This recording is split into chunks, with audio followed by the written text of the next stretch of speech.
What's up? What did I just say? What's up? I was going to say, what's going on? And then I said, what's up? And I combined the two together. What's You up? said, what's on? What's up? I'm already laughing. We didn't even start yet. So, Mike, what's going on? Not too much yet. I'm glad to see you got the memo. You had to be in front of a brick wall. Brick is good. Thank you for complying with that. Yeah. Brick is good. Yep. It's the least distracting part of my apartment. Yeah. Because if I was to flip the camera around, I have this not ridiculous wall, but my wife was kind enough to, I had all these framed concert posters, and they're kind of like, you buy them and then they sit in the closet and, you feel like a jerk. And she put them all up. So, Roger Waters and, Phil Lesh and all these things. And I also I'm one of these people that actually listens to CDs. Like I haven't shunned, digital stuff, but I just kind of like having them. So I have it's funny how things have changed. I had to find a place in England to order CD racks to mount on the wall because that's like a weird item to have now. Sure. And I remember everyone used to have the CD towers and whatever. But anyway, that answers the question you didn't ask me about the brick wall. What kind of? Yeah. Well, I was kind of hoping you'd be in front of a bookshelf because. Yeah. Well, see, I don't know how to read, so I actually don't appreciate you bringing that up. But anyway. Oh, well, my guest today is Mike Lello. Mike Lello and I worked together at The Weekender. He was the editor for the paper from 2007 to 2011. And this is part of what I'm calling, I guess, the Weekender files. Where are they now? Mike has spent a lot of time in media over the years, and I'm excited to talk to him today because we talk regularly, right? Yeah. But, it's been a long time since we've just kind of really talked face to face, right? So right. This series is very exciting for me. So I'm hoping that it gets a good response, and I hope the guests enjoy it as well. But what have you been up to, man? It's been a long time. Yeah, I've been living in New York for 6 years.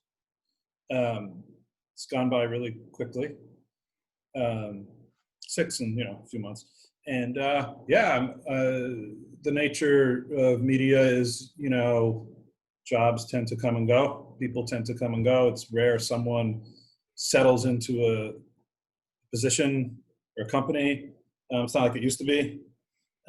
So I've had a few different jobs here, but things have gone really smoothly. And for the last, the two things worth mentioning that that would stand out, I guess. A couple of years ago, I started working at the New York Post, which was, amazing, great opportunity. And I got to do some really cool things there, be part of a great group of people. And it's pretty exciting. And a little over a year ago, I was approached by the digital team of Fox News. And I've actually been there for a year now. Oh, wow. And it's been great working for their website as a copy editor. It's kind of exciting. Some major story happens. Trump does this or that, or Pfizer vaccine is approved.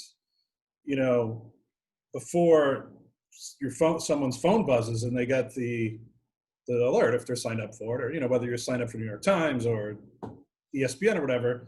That doesn't just come out of thin air, so, I'm looking those over to make sure, looking at the headlines and the story to make sure, it's not all that. Some of it's like slower and stories that are smaller, a new dinosaur skeleton was discovered or something. And it's, those stories are cool too. They help round everything out.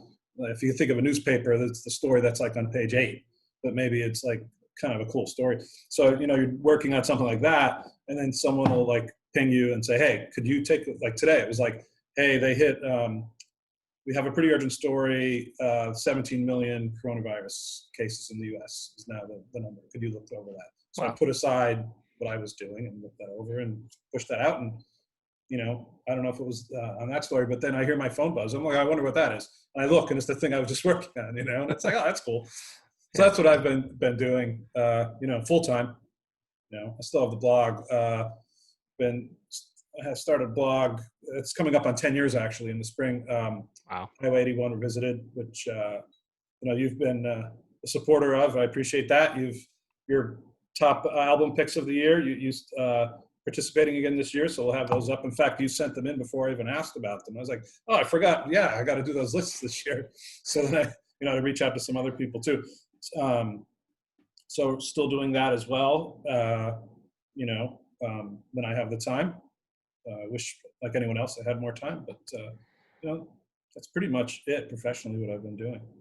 Yeah, you put out a lot of content for it being a hobby or a side project. Yeah, it definitely is a side project. Does not pay the bills. It actually causes some bills, a little bit. Just the general, the email address costs a few dollars a year, and that's how this thing's going too. Yeah, I mean, you got to spend a little bit, and you got your microphone, everything looks good there. It's the kind of thing we talk about a lot, you and I, John, but,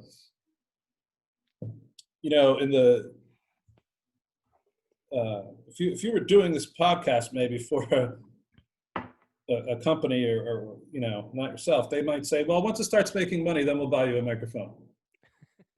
Right. For now, just use like what I'm doing right now. I'm just yelling into the computer and magically it's blasting into your house somehow. But that was always like even that was a struggle at the Weekender sometimes. Like, oh, we're really excited about the web and digital. Okay, so we're gonna let an intern run all that. Right. It's like, well, you can't.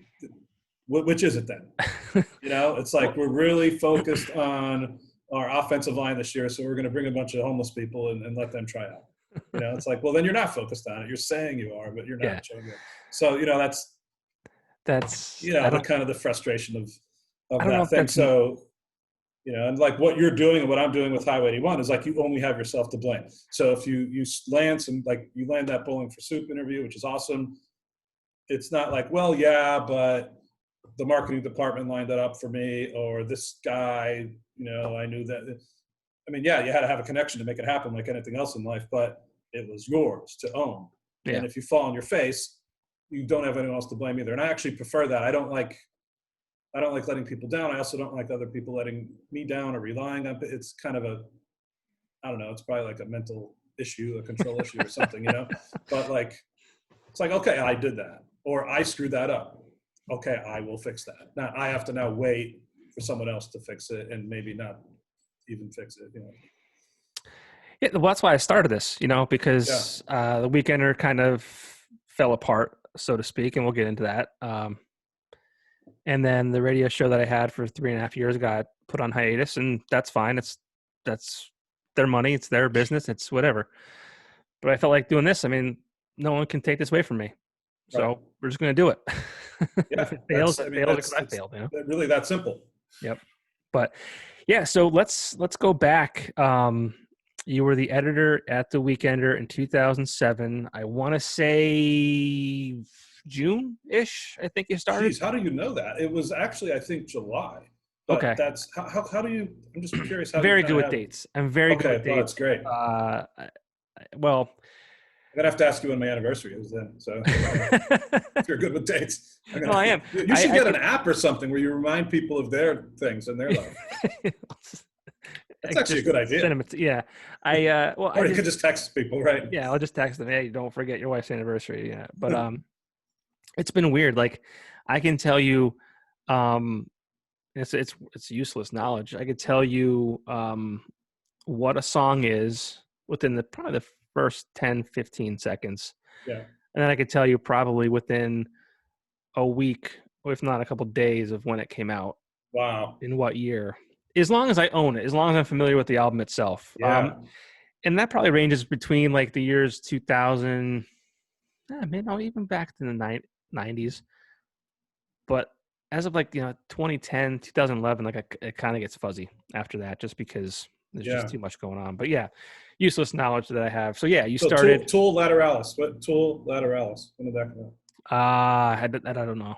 I don't know either. So you could have just lied and I've been like, bingo. January 35. 1998. I don't know. I really don't know. 1935. Yeah. So I just lied. I lied to Came out you during the telling. Depression, actually. People don't realize that. I just lied to you. So yeah, I just. Yeah, it's fine. That's people lie all the time. People have been asking. So. Yeah, there's a lie. Speaking of lies. Ah, good stuff. No, but so you started at the Weekender in 2007. How did that kind of happen? I know that you were in media before that. Yeah. I think with the Times Leader, but go ahead, tell the story. So I had some. For people that don't know, the Times Leader owns the Weekender, so that's that situation. So the Times Leader, the daily paper, I had interned there in college. Had a really good experience there as an intern. It was awesome, actually. And then did my first job out near the Pittsburgh area. Ended up moving back home for a job at the Times Leader, where I did a little bit of everything, a little bit of too much. I was really spread too thin. I mean, I think I had about 7 different bosses in through 2.5 years, because it was just crazy. So that was a rough experience. I mean, it was. It was poorly run, but it was the actual experience I got, like the nuts and bolts of the things I was actually doing, like most jobs, that was good. It's the other stuff that was horrible, Actually, it got to the point where I would throw up every morning before I went to work. And for real? Yeah, that was the Times Leader. Wow. So I left. A big shocker, right? And here comes my cat. Are you going to join us? Come on, let's go. All right. Or just ruin the furniture. You could also do that. Okay. So anyway, yeah, it's distracting. He's under here. So I moved out to the Philadelphia area, and it was an opportunity. I wanted to eventually pursue a master's degree out there, or at least have the option to, at least be physically nearby the schools I went to. So I worked for a paper out near Philly, in Pottstown, not to be confused with Pottsville. It's between Reading and Philly. And then I went to another place. So all the while, for most of the while, I was doing freelance stories for the Weekender. And I just rambled a little too much, but the fact is I made some connections with the Weekender when I was at the Times Leader. So I got to be good friends with Christy Greer, who was working at the Times Leader with me, and then she moved over to the Weekender. And even when I was still at the Times Leader, I wrote like 1 or 2 articles for her. Like there's this band called Mo. It's a jam band who I was really into, and they were coming to the Scranton Cultural Center. So I did a review of that. Just something I wanted to do, something they were able to use. Here and there a little bit, this and that. And then when I moved to Philly, I stayed in touch. Joe Student, our mutual friend, was editor there at one point. I think Christy was general manager, so it was still people I knew. I knew Joe a little. I know him, become closer over the years. So I was doing some freelance work for Joe. Then Joe moved out to Philly, and he, with Christy, well, not like as a couple, but like right. Christy moved out there. There was a new paper called Philly Edge, which was like a Weekender type paper in the Philly, mostly in the suburbs. And Christy was general manager. Joe was editor, I believe, something like that. And Joe needed some freelance writers. So I was doing a little bit of that. So I was doing a little freelance work for him. In the meantime, Alan Stout, who I knew from when I was working at the Times Leader, became the editor at the Weekender. So this is like, this guy's traded to this team for that. It's interesting. Like, when you think of it, it's like, yeah. I pictured Charlie on Always Sunny, like, who has Pepe Silva with this line going there? But so Alan was the editor of the Weekender, and I was freelancing for him. And I got in a situation there where things were pretty structured there, and I had some experience and also interest in writing about like Grateful Dead related stuff and Fish related stuff, like those jam bands or what people call hippie bands. I just was interested in seeing those bands, and they were usually good to talk to, and some of them like were accessible, like some of the surviving members of the Grateful Dead, if they're doing some show at the Scranton Cultural Center, it was not out of the question that they would do an interview. So he basically said, you could do that kind of stuff, anything coming to the Jazz Cafe, if you're interested, just pretty much write about it. So I was doing that. That was fun. Still working my day job. And, while this was happening, I had a day job where I liked the company. It was the opposite of what I was saying before, where the structure was great. I was treated well, but I wasn't passionate about what I was doing. So I was like, oh, okay, kind of going through the motions. And then Alan says at some point that he's not going to be editor of the Weekender anymore. He was going to take another position in the company, newspapers and education, Times leader. And it was like a casual, I don't know if it was on the phone, it was probably email. I said, well, who's going to be the new editor? Just so I would introduce myself and say, because there's no guarantee they're going to let you stay freelancing. You're not on staff or anything. They could just not ever have you again.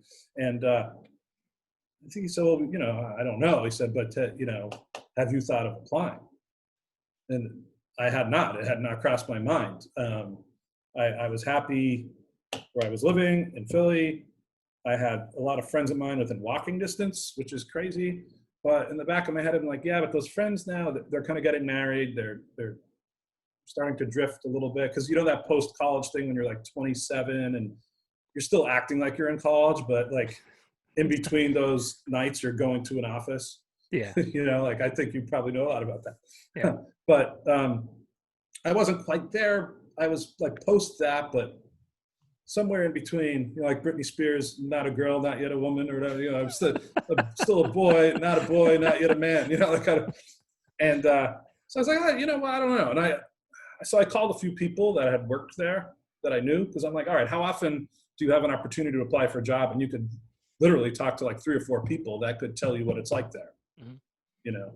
So I talked to a few people that I just previously mentioned. Those were, and well, here's why you want to do it. Here's why not. Here's this, here's that. And I'm like, oh man. So first of all, that's assuming that I would get the job. So I applied. It can't hurt to apply.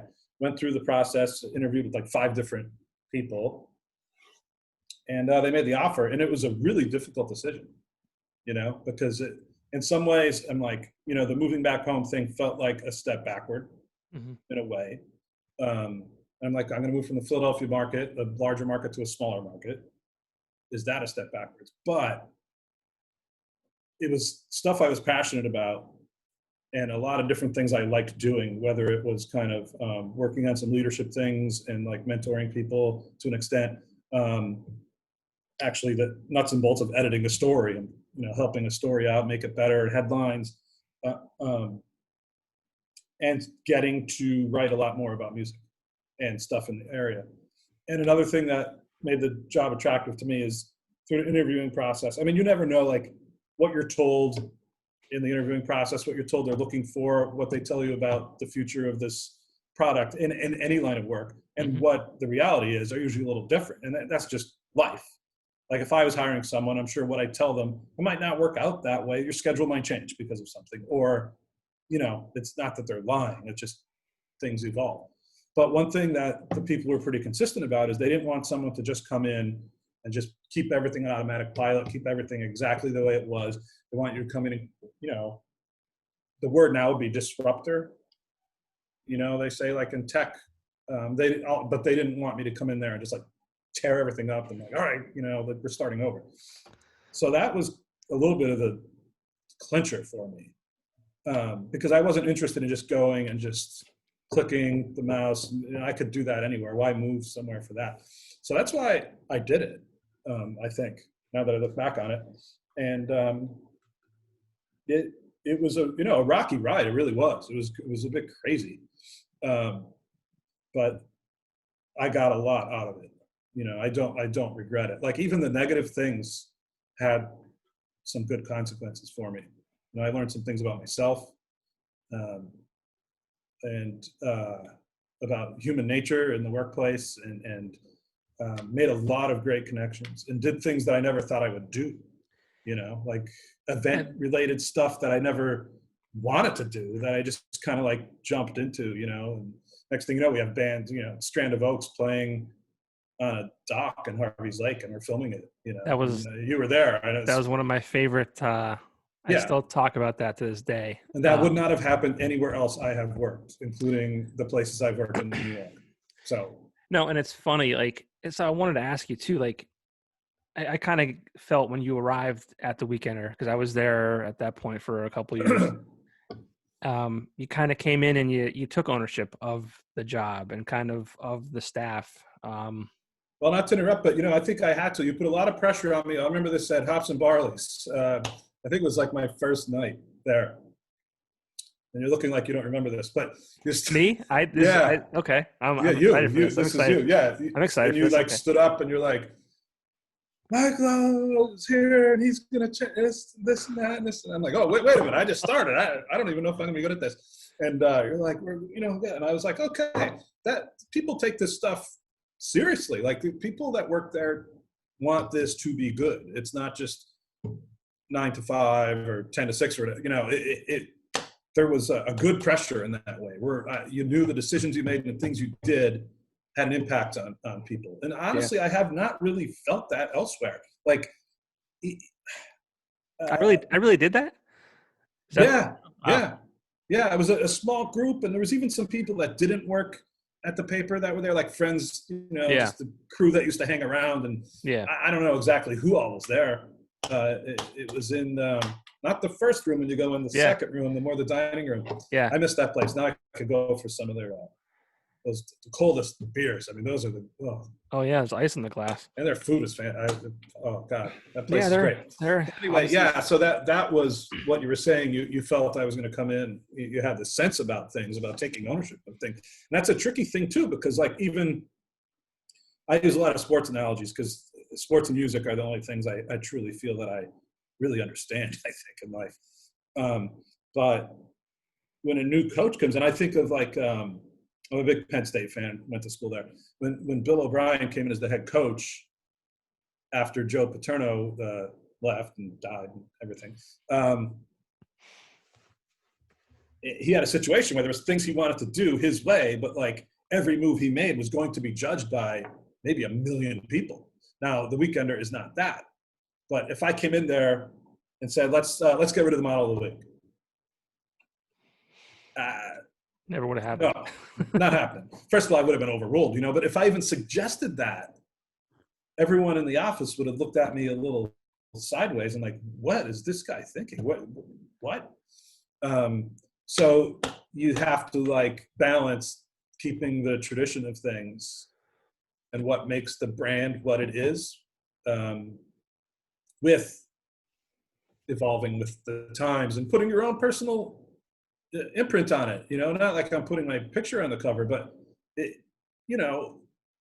was a couple things I wanted to do that I thought we should do. The thing people will talk about, the Weekender, the Wilkes-Barre paper, and then Electric City is the Scranton paper, which was Electric City was the Scranton paper. That's true. Right. But the Weekender was branded as Northeastern Pennsylvania's #1 entertainment weekly. I think that's the verbiage there. Yeah. But I felt it skewed toward Luzerne County, which, how could it really not? It's owned by the Times Leader, which is based in Wilkes-Barre. The people are working in the Wilkes-Barre office. More people working there lived closer to Wilkes-Barre than to Scranton. So I was like, well, let's just keep it. Let's just make sure if there's something big in Scranton, we don't miss it. And let's start making some connections there. And that would help advertising, we would hope to.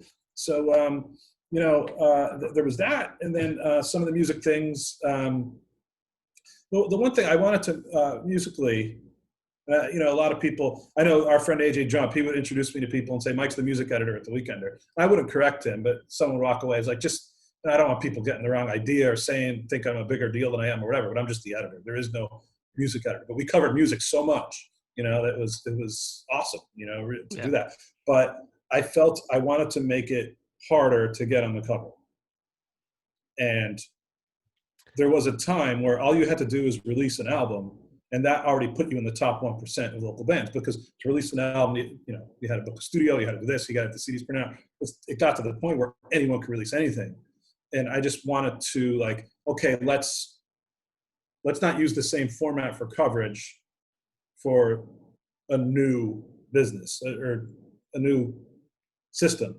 So, band releases album to me is not cover story. You know what I mean? Right. And sometimes, you know, things will be pitched to me internally from our boss or whatever. So-and-so's putting out an EP. I'm like, and? It's like, well, what do you mean, and? I'm like, this isn't 1998. You know what I mean? Like, they're doing that, and then what? Oh, they have a CD release show. Okay, where is it? Oh, you know, Jimmy's Rock Club. I don't know. You know, like, okay, fine. It's like, oh, no, it's at Tinks, and it's going to be sold out. Like, oh, and so-and-so produced it from whatever band. Oh, all right. And this is their third album, and, you know, this and that. Like, you just try to make it like a bigger deal. So that way, when it does happen, it's just like, oh, that band's on the cover of the Weekender. Not like, oh, yeah, every week we have a different band. So that was something I tried to do. And I don't know if I achieved any of these things. I just know what I tried to do. It's probably a matter of opinion, you know? No, and that's, I mean, I think you're absolutely right. I mean, you know, you can't just put every Joe Schmo on the cover of the Weekender. I mean, I think we as a staff put our, you know, blood, sweat, and tears into that thing. And we wanted to make it the best possible. And, you know, if you just did whatever, like, you know, like you're saying, oh, this guy's putting out a 3-song EP, like, who cares? Or if it's, you know, I don't know, just name anything. It just, yeah, and you know, that's reserved sometimes too. It ruffle feathers sometimes too. Yeah, it was reserved for, you know, something good happening, and like we took pride in it should be special. And you know, I figured it out one year because I remember I had tacked to my board. It was every week, you know, January 10th, whatever, and then you'd write in what cover it was. So there's 52 weeks in the year, obviously, but right off the bat, there were like 10 covers that were gone. They were already, you know, promised out, so to speak. So you'd have model of the year cover. There was the model of the year, if I remember, preview, and then the actual model of the year announcement, whatever. So there's 2. And then there was the Christmas issue. And then there was Cons for a Cause. And then there was this and that. And the other thing, what was that? Swimsuit. There was the which were all tattoo, the tattoo convention, right? Yeah. So those were all cool things. But I'm looking at that, and I'm like, so now you're telling me we could come up with like 42 covers a year. So we're not going to give those away. We're not going to just be like, throw whatever on there. You know what I mean? It's tough you had to make it more difficult. And I remember the one thing I talked about with Rachel, who was our boss. I'm like, well, what if we had a music issue? And I think eventually we came to the decision, like, we cover music left, up, down, sideways every week. Like, we've established that. Why don't we just kill off the music issue? You know, we're going to be forced to come up with some theme that, you know, it's like, okay. And I think even there was another thing where it was at 2 for like the model of the year. Like, could we just do 1? Could we do like a, you know, so those things were cool, but like you know, it just maybe increased the value of what that cover meant. Not saying anyone else was devaluing it. Right. Just a different set of ideas, you know? Yeah. And talk a little bit about too, I mean, you and I think it was Nikki was the staff writer, right? Mm-hmm. Yeah. So, and you guys didn't like just pull stock images off of the internet. Like, right. I remember we used to like, you know, get local people involved. We would do cover shoots. We would, you know, really. I mean, yeah, that goes back. I mean, that goes back way before my time. I mean, we had the framed issues in there, and I used to look at some of them, and then we changed some of them out if we had a new thing up. And, you know, there was the one in the bowling alley. I think Jim Gavinas shot that. It was Mighty Fine Wine, maybe, was the band. Like, so that was always the thinking, I think, at the Weekender. It wasn't, I mean, if you were writing about like a national band, if you had an interview with Aerosmith or something, you probably weren't going to set up a photo shoot with Aerosmith. Right. So in that case, you would have the stock image, but, you know, we'd have ideas that maybe, well, let's do this to it, or let's, do one of these. But like, we'd either take a photo or, you know, illustrate some. And when I say we, I don't mean like me personally. I have no artistic visual art talent.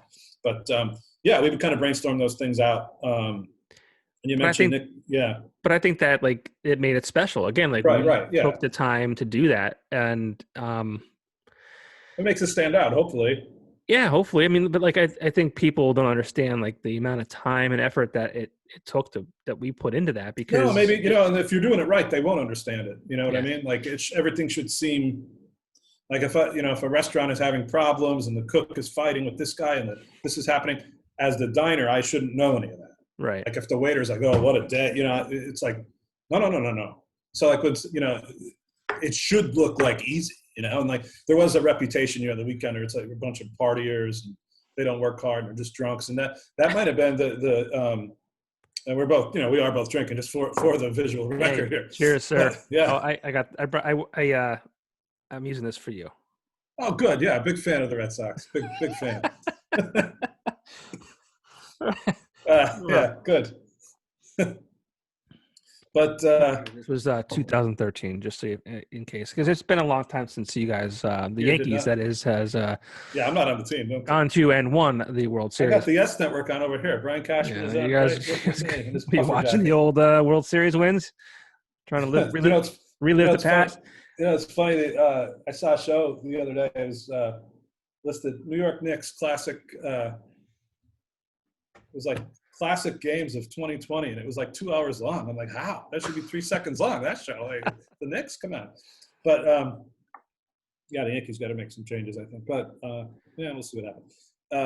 What was the question? What were we talking about? Drinking. Oh, no, like there wasn't the thing. I remember an ad for an ad rep, like a want to add a job ad, and it said like something like, want to work hard and play harder or something, or come join us as an ad rep. And I haven't sat, I'm like, oh boy, we're going to be just getting, drunks, because but I think part of it was playing up that image too.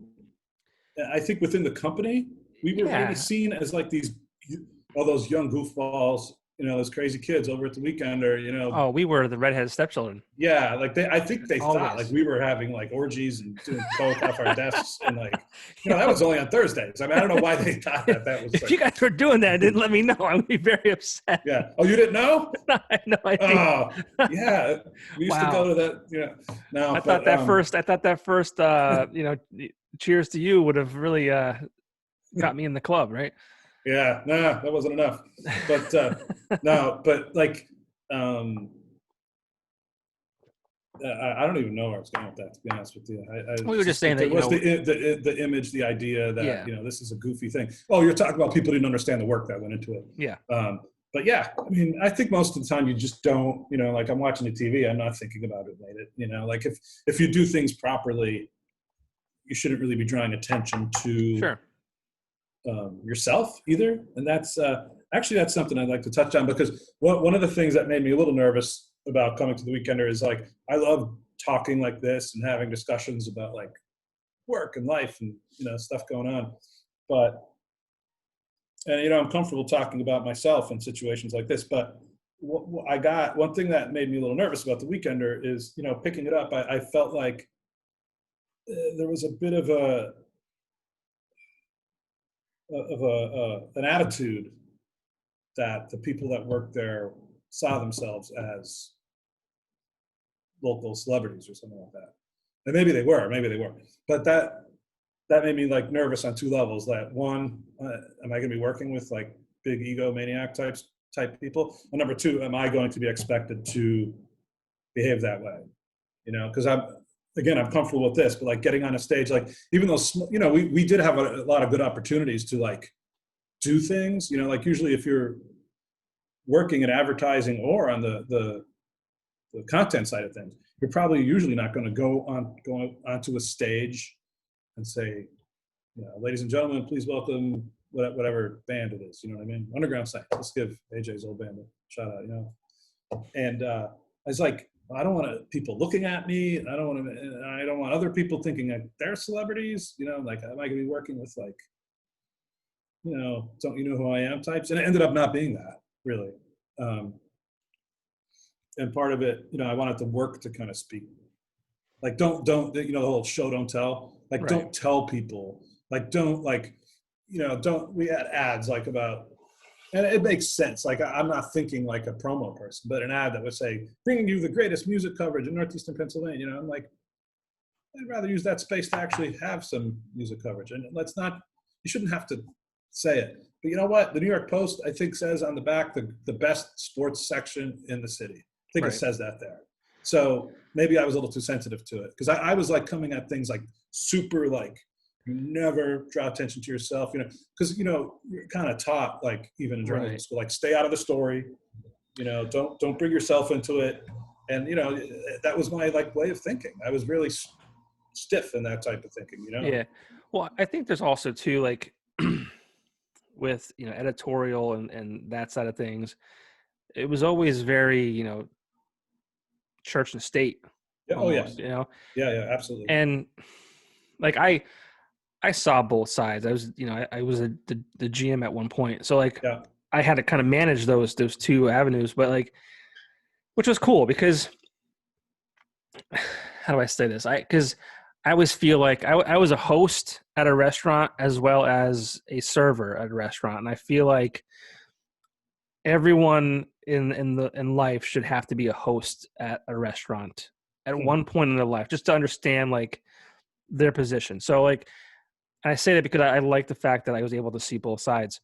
But I think I appreciate what you said about, taking that space and filling it with content, but I also appreciate the side that like is an ad that says like, hey, Yeah. we're the number one, whatever it might be. Yeah. And I think I appreciate it now. Yeah. And I just think you have to have that. And also, in a weird way, it's like you were boosting, or not you, but, the paper was deciding to promote the stuff that I was working on, the stuff that Nikki was working on, the whole editorial team, which was basically me and Nikki and the freelancers. Why would I, like, scoff at that? Yeah. But again, I was a lot younger, I guess. And I was actually never had that kind of, like, backing or support before, And so and I, it was a good thing. It all came from a good place. I think part of it was just me being like, reserved.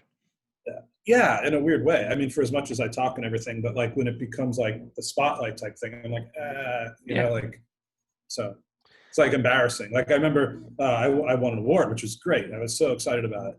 And they put a full page thing in and picture me. And it was so scary because they said, like, you have to get your picture taken today. I think it was a Wednesday, and Wednesday was our day where we just showed up kind of like this, because that was the day the paper came out, and the night before we were there late. Yeah, it was like the walk of shame and the sweatshirt and the this and that. Walk of shame into work on Wednesday. Take the picture. I was so embarrassed, Yeah. And then we used to do the Christmas pictures, and they were funny. They were fun, like the family picture type thing. And I remember my friends have a fishing cabin out in Laceyville, which is out there, like Wyoming County, I guess.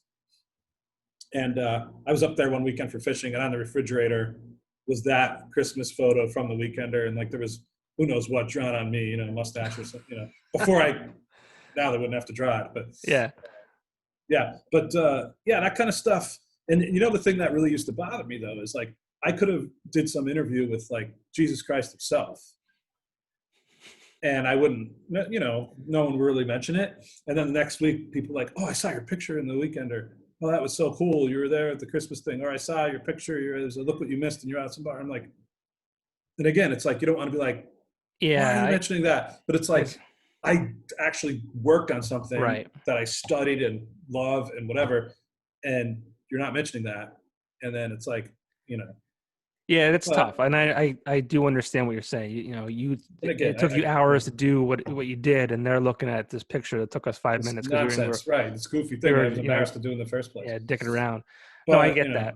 But that, I mean, I think both sides, together, made it what it was. And absolutely. And then you had, one thing I loved about it was, we had the competition, we had the electricity, and I was born in an era with Michael Jordan, and Michael Jordan, if you talk shit to him, like he would just straight up embarrass you, right?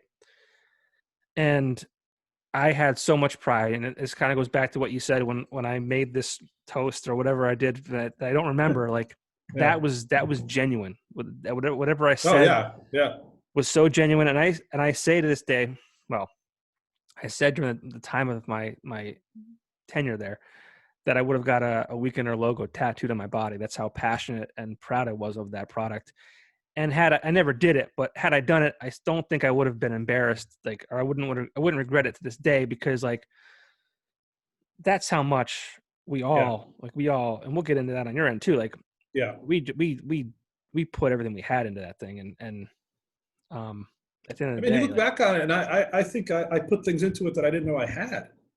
Do you know what I mean? It's like, what? Like, how did this happen? You know, like some of the stuff is like, why was I interviewing Slayer backstage? And yeah, it ended up, getting, I don't know, like 100,000 views on YouTube, and everyone hated it because they didn't like the way I was dressed. But like, and it's like these crazy situations, and you're like, this is happening to me, or I'm helping make it happen. It's not just happening to you. right. In Wilkes-Barre, Pennsylvania, it's not the middle of nowhere, but it's also not the New York media City. capital of the world. Yeah. So, yeah, I mean, it's just very interesting because I've been lucky to have some good jobs and good opportunities, and I think about that one a lot. I stay in touch with more people from that job than any other job. Mm-hmm. I made connections there that I'm still using today. It's just pretty interesting. It's kind of, I listened to your episode with Leslie. It's kind of the same. Like, what is it about that place? You know what I mean? There was bad days and good days. It was a place of extremes in my mind. Yeah. It wasn't. There was never like just what happened today? Oh, nothing. It's like, oh, it happened today.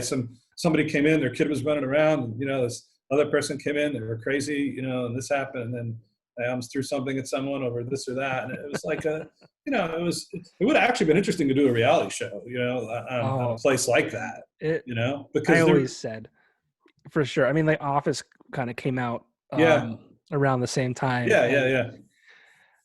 I mean, and maybe it wouldn't have been funny or amusing to anyone else. Yeah. I mean, for us, I mean, it was just interesting. And then you factor in the nightlife segment to it, because a lot of us would then go out. Sometimes we kind of had to, like you weren't really forced to, but there were events that you were pretty much expected to go to. It was encouraged. Yeah. I mean, heavily encouraged. I mean, if you couldn't make it to like the model of the year party, there had to be a pretty big reason. Yeah. Well, not to mention we needed help too. Like I mean, that to was make the event happen. You needed the manpower. Yeah. We didn't have I mean, we had a marketing team. Yeah. We had a marketing team, which was at one point was me and interns. Yeah. A person and a few interns. Yeah.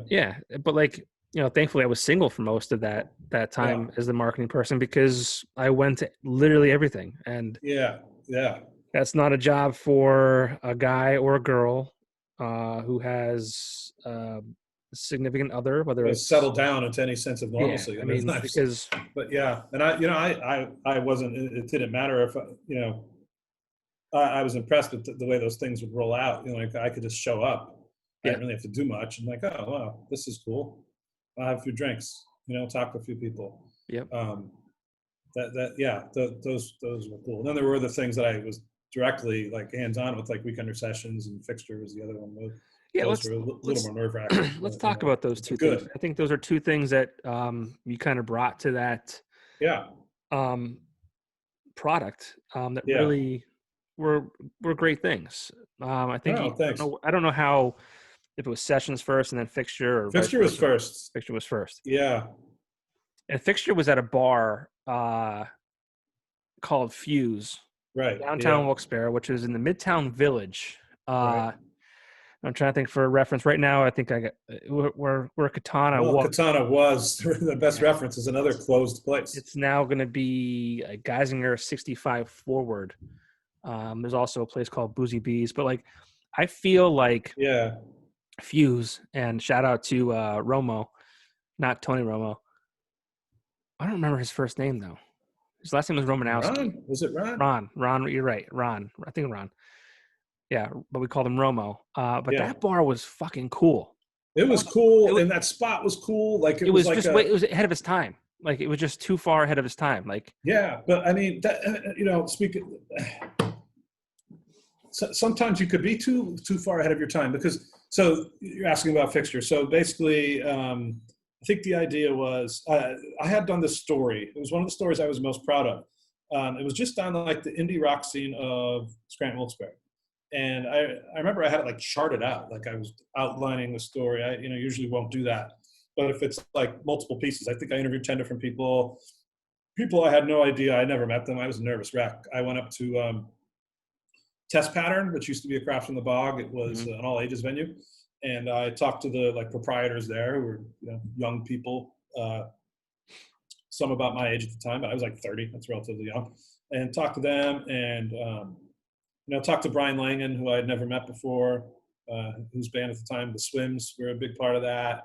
A couple of record labels. There was Prison Jazz Records, and they put out like the OK Patty albums and this and that. And one of the things I do remember about that story is being told, you know, the Bog is a bar in Scranton that has a lot of these bands play there. And one of the owners, he's a drummer in some of these bands, and he'd be a good guy to talk to. His name is Brian Craig. I'm like, okay. So somebody gave me his number, called him, left a message, never called back. I'm like, oh, who's this guy? Right, you know, whatever.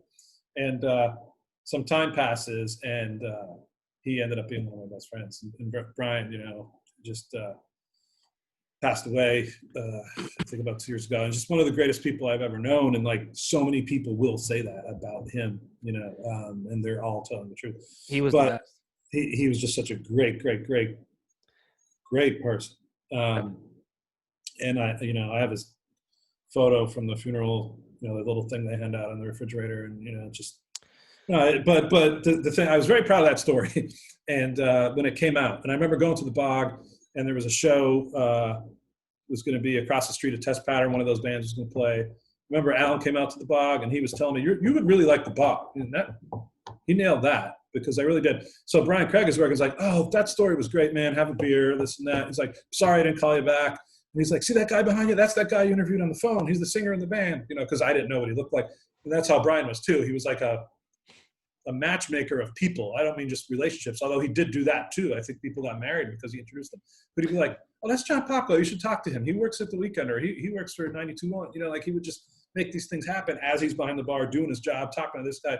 And I'm like, this place is cool. Like, I like this, and these people seem cool. And these bands seemed like they were doing something a little different, and they were all doing something a little different to what the Weekender had been maybe involved with. Because in addition to covering music, we were involved with shows, presenting shows, doing different live music things. There was a series at Montage. There was a series with, you know, to mention Alan again, the Mountain, 102, I think it was 3, the Mountain, that a weekly series. And like, what if we did like a series and spotlighted these types of bands, and even brought some in from out of the area sometimes, and this and that, and but didn't step on the toes of the Mountain Grown thing. And so that's what Fixture was. So we kind of came up, and you were probably part of it, deciding, all right, where are we going to have it? What are we going to do? And I don't know if I was. I was adamant that I wanted it. I was adamant that I wanted it to be in Wilkes-Barre, because I thought.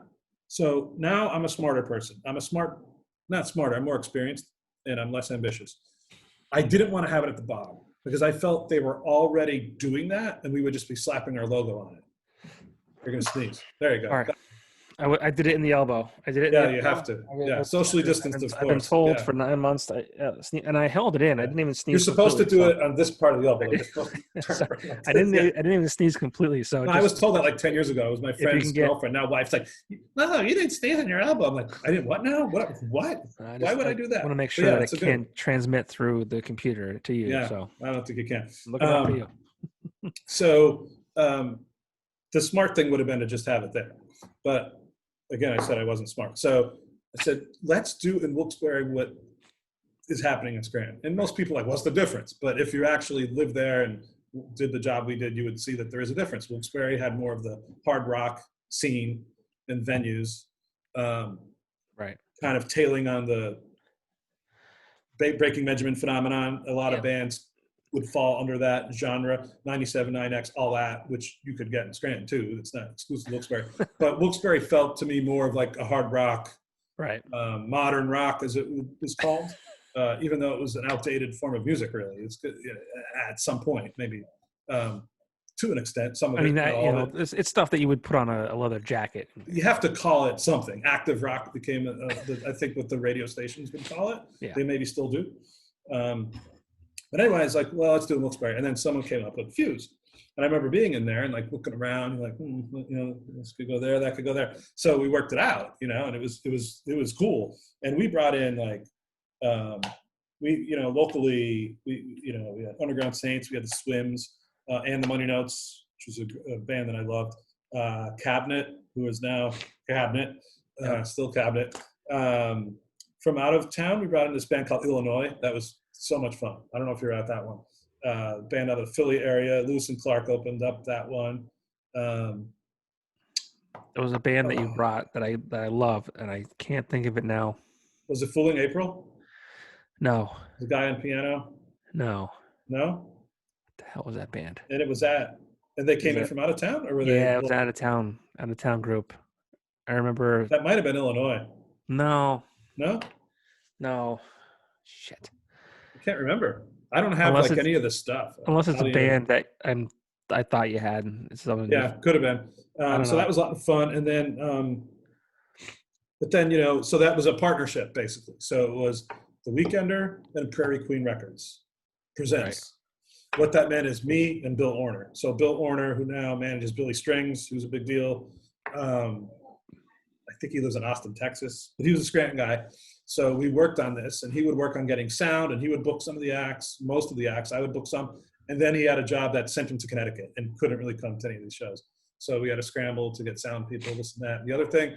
And then one thing led to another, and the bar was for sale. And we didn't want to have an event at a lame duck venue, right. Even though it was a cool spot. There was pretty much a parking lot there. Really no complaints. Sound wasn't perfect, but most places do not have really good sound. They didn't have their own PA system. So I was on a trip to Philly with Brian Craig to see one of his bands play, and we were at the Khyber in Philly. And Bill was there, and I was telling Bill my predicament. He goes, let's just do it at the Bog. Like, talk to Brian, let's just have it there. So we decided to do it on a temporary basis, and there was this whole situation internally at the Weekender, but for us to have it there consistently, they need to become a regular advertiser. And that just wasn't happening. And I tried to get the Bog and the Weekender. By the Weekender, I don't mean me. I mean people that handle the advertising side of things. And I tried to get them to just at least talk about it. And it was just, there was no bad blood or anything. I just couldn't broker that meeting or whatever. So we had to pull the plug. And the one I had to cancel, it was former members of Arcade Fire. Oh, wow. Who just got this review in Rolling Stone. And I had to email them and say, don't come, the show's off.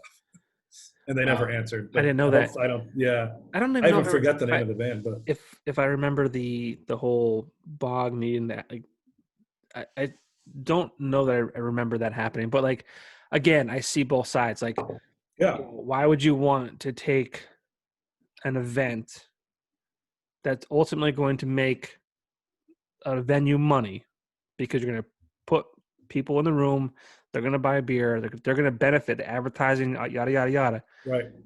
For them not to have some kind of skin in the game. And I 100% get that. The other thing that I would have never thought of besides that is something that maybe you or someone else there pointed out to me is like, there are people that do advertise in the paper every week for years and years and years. Yeah. And we're not having anything there. It was just, besides business, which is everything, it was the perfect fit. Right. Absolutely. That's not enough. That's not enough. And it was just a frustrating situation. So that was over. Now, Weekender Sessions, basically, I stole the idea of the NPR Tiny Desk concerts. Sure. Where by now people, I mean, it just goes to show you how long it's been going. Because if I stole it, that means it existed at the time. So, the NPR, they bring bands in and they play in the office. I'm like, well, why don't we do that? Okay. So again, got the okay to do it. Like, okay, great. Well, what are we going to need to happen? So the two main people on that, and as you see in most of these projects, it was a collaboration. It was usually me and another person, and it was Chris Hughes. Now, Chris, who didn't even work for the Weekender, he worked for the Times Leader, and he did a lot of video stuff and web stuff, and he was the guru of that for us. And he was great. Like he would help out with everything. And he's like, this is great. Like I could picture him. Like he was so yeah, let's do it. Yep. And so he would get together a camera crew, and he knew a guy that could do sound. And we had some cool bands come in. The first one we did was Underground Saints, because maybe you've experienced this too when you're launching a new project. Sometimes the first run you do with someone you know, Sure, or a friend even, because if it doesn't work, you didn't fly, but they didn't come in from Philly or Harrisburg or something, or they're not strange, like they're going to deal with like the kinks you might have to work out. So we brought them in and it went great. Underground Saints. And the thing I remember the most is they did this cover song, How Soon Is Now, by the Smiths. So good. And the VP of digital at the time got nervous and made us take it down. And it's nowhere. Like, it is nowhere, unless Chris Hughes has it somewhere in some like video tape or whatever. But he was worried we're going to get like sued by the Smiths or something. So maybe that was smart. I don't know. So that's what I remember about that. And we had some really cool. Mike Miz came in. let's go to that really quick. Like, so we had a VP of, what do you say, digital marketing, whatever. Digital, yeah. Digital, I believe. Yeah. You know, and no involvement, right? So I mean, he or she, I forget who it was, but I don't forget, but yeah, I remember who it was. I know, I do too. But we were left to our own devices, really. Like Yeah, right. They wanted us to do all these things. They wanted us to move things forward, and like, hey, print is not on its way out at the time, but like kind of like the writing's on the wall. But digital's on the way in. Digital is here and now, right? Right. Go do this. Right. Well, we need help. Well, no. Well, we don't do that. I mean, so I think that's a double-edged sword, because on one end, it's, if you're not going to do it, then I'm going to have to learn it. So like, there was this guy that used to update the Weekender website every Tuesday night or Wednesday morning, whatever. It would always be a friggin' mess. And I'd have to email him the fixes, and it wasn't really his main thing. And I'd be sitting there, and again, I used to be so like type A. Oh yeah, like, dude, I remember you were. Remember like, Wednesday mornings? I'm like this, you know. Well, I mean, it should be updated. You want to move forward. Eventually, I said, I'm going to learn how to do this and just do it myself. What's the point of me telling someone else or asking them to do this? And to get him to do it, I was told he's not going to do it unless you CC the president of the company. I'm like, I don't want to get that guy involved because he's an asshole too. And so like, these freaking people, you know, and it's like, why don't I just learn? So again, Chris Hughes showed me like the basic HTML, like just now, like a teenager could do this, like embed a video. But at the time, it's like, how do I get the video actually into the article? It's like, well, you take the embed code. I'm like, oh, and how do I do this? And we had this horrible CMS system. It wasn't WordPress or anything. It was this janky thing put together by Solid Cactus. Might as well throw them under the bus too already. Here, let me pour some. Hold on while I freshen up my lap. Wait, what are you pouring? Hold on. This is my talking soda. I gotta try. It's a little I feel like I gotta feel like when you have a, you know, hold on, little Disaronno on the rocks. Hold on. Not a lot of rocks left, to be honest with you. Well, not a lot of Disaronno left either. That'll be that. I feel like if I start, I have a Matt. That's all she wrote. Oh boy. Do you have Drizzly in Wilkes-Barre? The Drizzly, it's called. It's they deliver booze to your house. No. They are so good that if I text now for another bottle list, they might get it while we're still talking. They might bring it here. Let's test but I'm not going to do that. That's it. Drizzly, I've had this like 5 years. If any booze in my house that's not beer will last years. Yeah, I'm the same way, man. Like but this just a little bit. I like, you know, it's nice Thursday night. I'm in my bar. This is my bar in the back. So it's beautiful. It's nice. I have so many bottles of booze that are in here that I'm not a big liquor guy. Yeah, and if someone buys me, like I had a friend of mine come up for my birthday years ago when I lived in Scranton, and he bought me a bottle of rum, and I'm such a moron that I moved it. So I'm like, oh, thanks. I'm like, I don't really drink rum. I used to drink rum and Coke like in the olden times, and so I have this bottle of rum, and it was so funny. Anytime I moved, I brought it with me because it was a gift. I didn't want to throw it out. So like I moved to like New York. I'm like, well, we got to take that. And then I moved. I'm like, I eventually threw it out. So Dave, if you're out there, sorry, I never drank it. I had like a couple of whacks off of it one night. Dave, he hates you. I was probably mad about something that happened at the weekend. I went home. I'm like, this is it. We're done. But yeah, the digital thing, the newspapers in general thought the internet was like some crazy fad. Well, and then when they did get on board, they paid lip service to it and said, we're going to do this, and we're the wave of the future, digital this, digital that. Well, who's going to do it? Intern. I remember this story where somebody, might have been you, sold a package for the Times Leader, a digital package to the Penguins, Wilkes-Barre Scranton Penguins. I don't know if that was me. And the digital team of the Times Leader never executed it. Like the thing never happened. So like you said, you had all those meetings, I remember, and like, oh, we got to go meet with digital. It's like, you got to sell this, you got to sell that. And then you would sell it. And I guess now they would call it like a deliverable. Yeah. You know, that it was never. Yeah. They delivered. just, so it, that was, just didn't exist. That was the struggle. And the thing I wish I learned back then is just to stay in your lane. Like right now at work, I stay in my lane. I told my wife the other day, I said, my lane gets smaller every year on purpose. I said, I'm in a bike lane now. I said, if something is not in my job, I'm like, I didn't see that. Because when you step to the bad news, this is not a good lesson for like young people, but in most cases, when I saw something that I knew was not being done properly or I could help with, and I stepped in to help, usually that would end up badly. Yeah. Because I would get too close to it and get like burned by it, or you do a good job on it and someone's like, well, why don't you do this then? Why don't you do that? The next thing you know, you're coming home frazzled. I mean, that job, it took me a while to like recover from it in a way. You know, I couldn't look at the paper for a couple of years. I couldn't look at it. Oh, you're saying after you left? I didn't want to see it. Yeah, I didn't want to look at it because it was like seeing your ex-girlfriend out with another guy or something. When you see, because you talk about getting the tattoo. I mean, it sounds insane. It does. But, so let's it's just the way it worked for us. Let's get into that because I've always said when I left I left on my own accord. I think your story is a little different. But I left a Honda Accord. I think no, it was actually a CRV. CRV, yeah. But I left on my own accord, and I still felt like it was the girlfriend who cheated on you. Well, sometimes when you leave on your own accord, it's not necessarily 100% on your own accord. Yeah. You know what I mean? Sometimes things are put into play that put you in a position where you have no choice but to leave. So all these things happen. You're trying to move things. You're trying to move things forward. You're trying to advance the product in a digital fashion. You're trying to you're week in, week out, every week. Prints on Wednesday, doing sessions, doing fixture, like just kind of putting your stamp on all this. And then come, I think 2011 is when you right around Valentine's Day.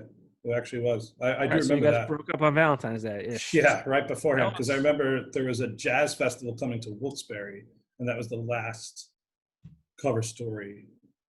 And so basically, here's what happened. So there's the general burnout of being at a job for 4 years. Now, some people have 4 years. What are you complaining about? But it's just this after that and that after this. When the fixture thing fell apart, like that was like my pet thing. And when that wasn't there anymore, that probably in retrospect was like one step toward the door, that I could have make that thing continue. Okay. So, one step toward leaving, but maybe not. And, it's like, well, something else will come along. The sessions thing was cool. That was fun. What was basically happening is this is strange. It's hard to explain, but it was my understanding that the president of the company wanted some changes made to the content side of the Weekender. So meetings were being held with the general manager of the Weekender, who was also the vice president of the Times Leader, and our graphic designer of the Weekender. And they'd come back to the office. General manager would go in her office, wouldn't say anything. And then sometimes the graphic designer would be like, oh, the president guy, he said he really wants shorter stories in the paper, the Weekender. He wants them to be, 350 words. I said, well, is someone going to tell me that? It's like, I know you're telling me now, but I can't really act on like leaks from a meeting. This is basically a leak. You should have been in that meeting.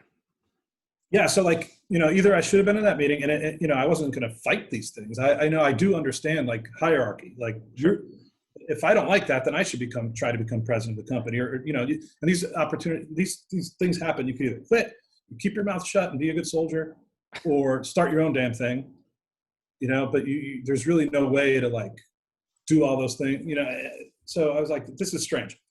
And one of the last straws for me, and this sounds like such a small thing, but there was a story that was pitched in a meeting.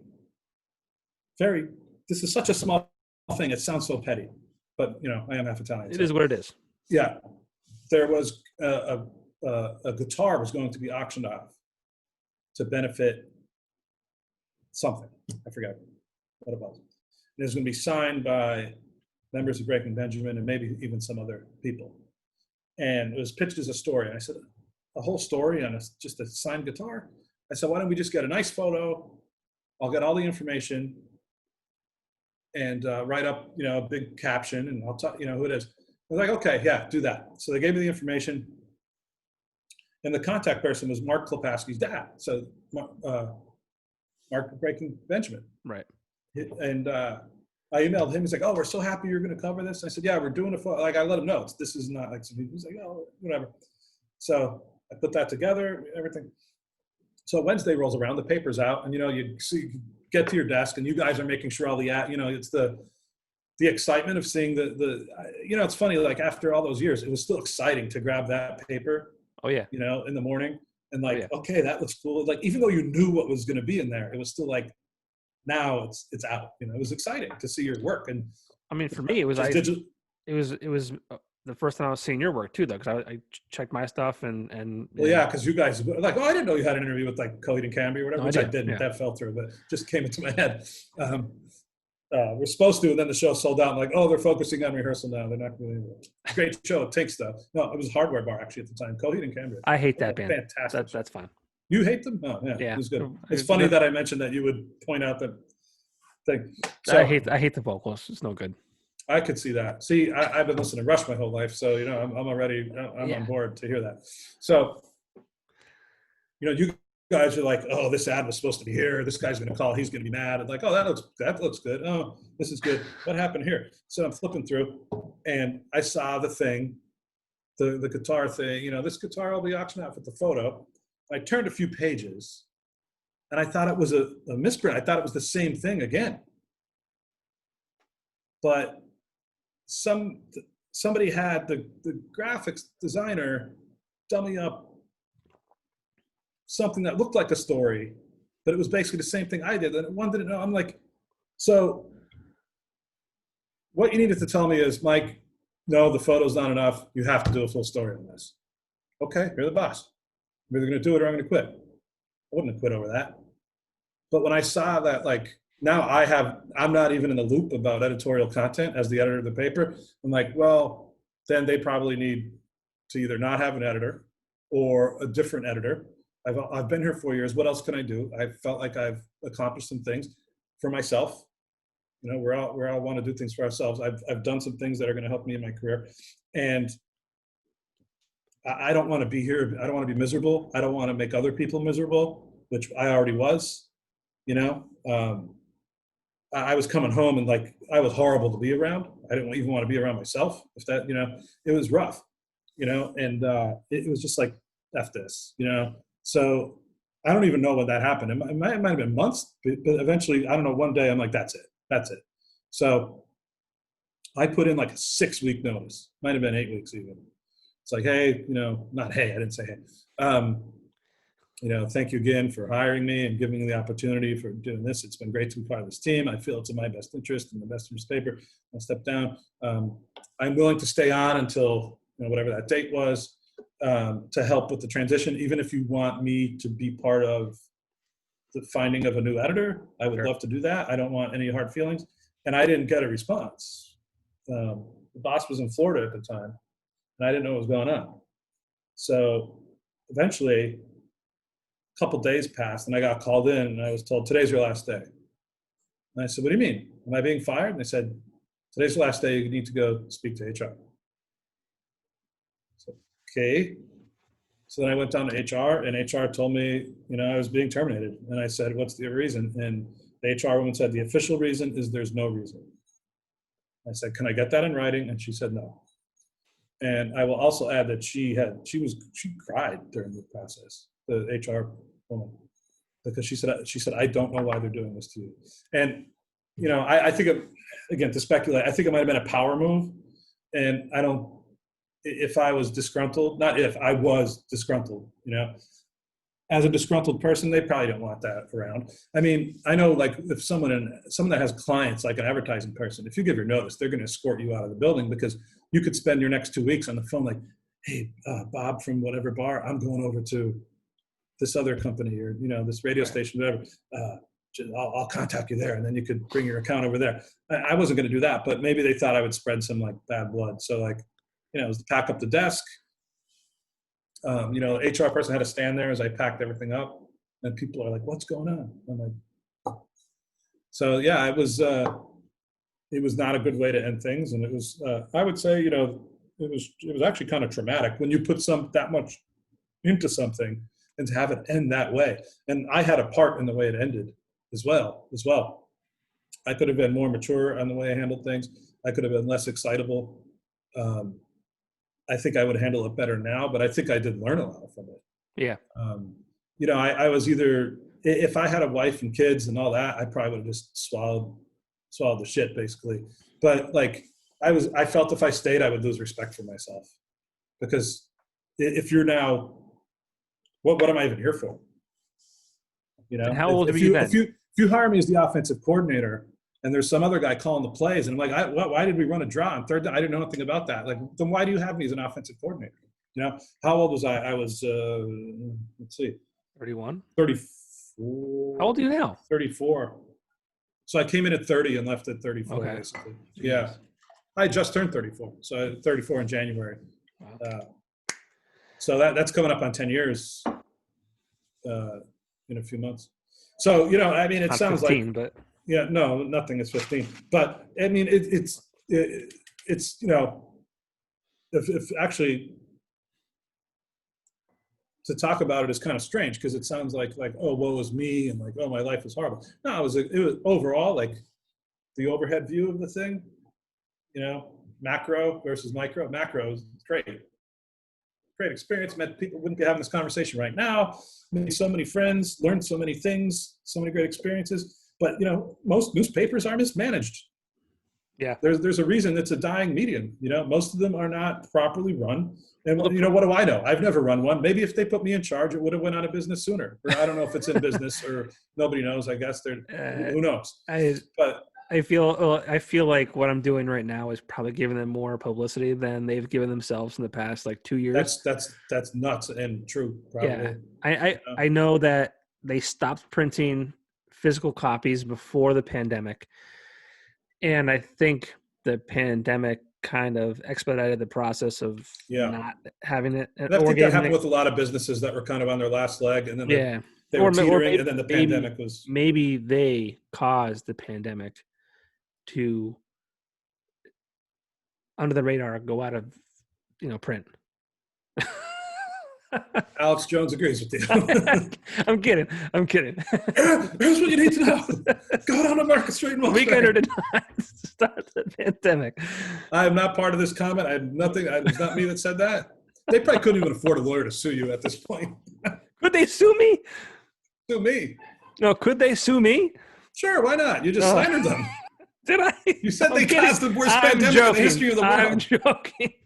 I think that's probably a problem. Yeah, although it'll be more publicity than they've had in years. Exactly. So it's like, hey, at least we caused coronavirus. Exactly. I don't know why we got on that topic. I mean, and here's the thing I was thinking about too before we had this talk. The one thing that's sad is to know that what I did there disappeared and has absolutely no, like, literally everything was wiped off the archives, the internet. So, like, if I interviewed, like, some people that I was pretty pleased with and lucky and fortunate to, I got nothing.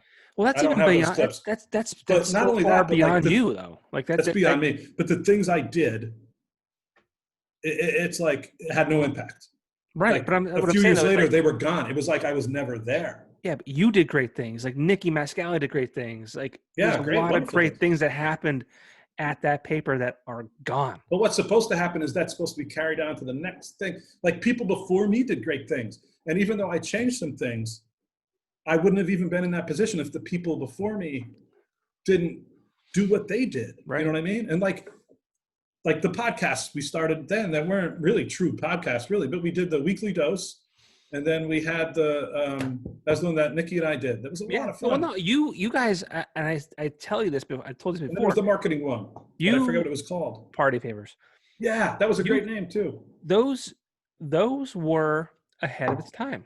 Like I think as people and as a product, we were ahead of the times, 100%, right? Because you see like all these videos being done, and you know, content is king. And I see some of this stuff, and I'm like, we did this like 13. We did, but guess what? And we did it on a shitty fucking camera. Yeah. I don't even know if I have that when I left. We didn't know what we were doing. We just did it. No, but we did it. But like imagine if we had some more support behind us with those. Well, it goes to the thing. It was, these things, a lot of them, they didn't have any sponsorship. They had no money coming in. And when you're the person that decides the budgeting, if someone decided to give us a budget for that, they probably would have gotten fired. So that's the thing you don't really, when I'm there, I had the blinders on and I'm like, we need this for this. Why can't we get a sponsor for sessions? And why, this is a great product. But someone else is like, there's other things we got to worry about, So like in the holistic or whatever you want to say, the whole thing, the way the whole company goes around it, maybe they were right not to back it. I don't know. But I know I wanted them to. And, it's tough. But like I sent you an article the other day. It was about like, it was about streaming, video streaming. Mm-hmm. And there was some quote in there by some Wall Street analyst or something that follows like the digital space saying that most innovation does not come within major like corporately held companies.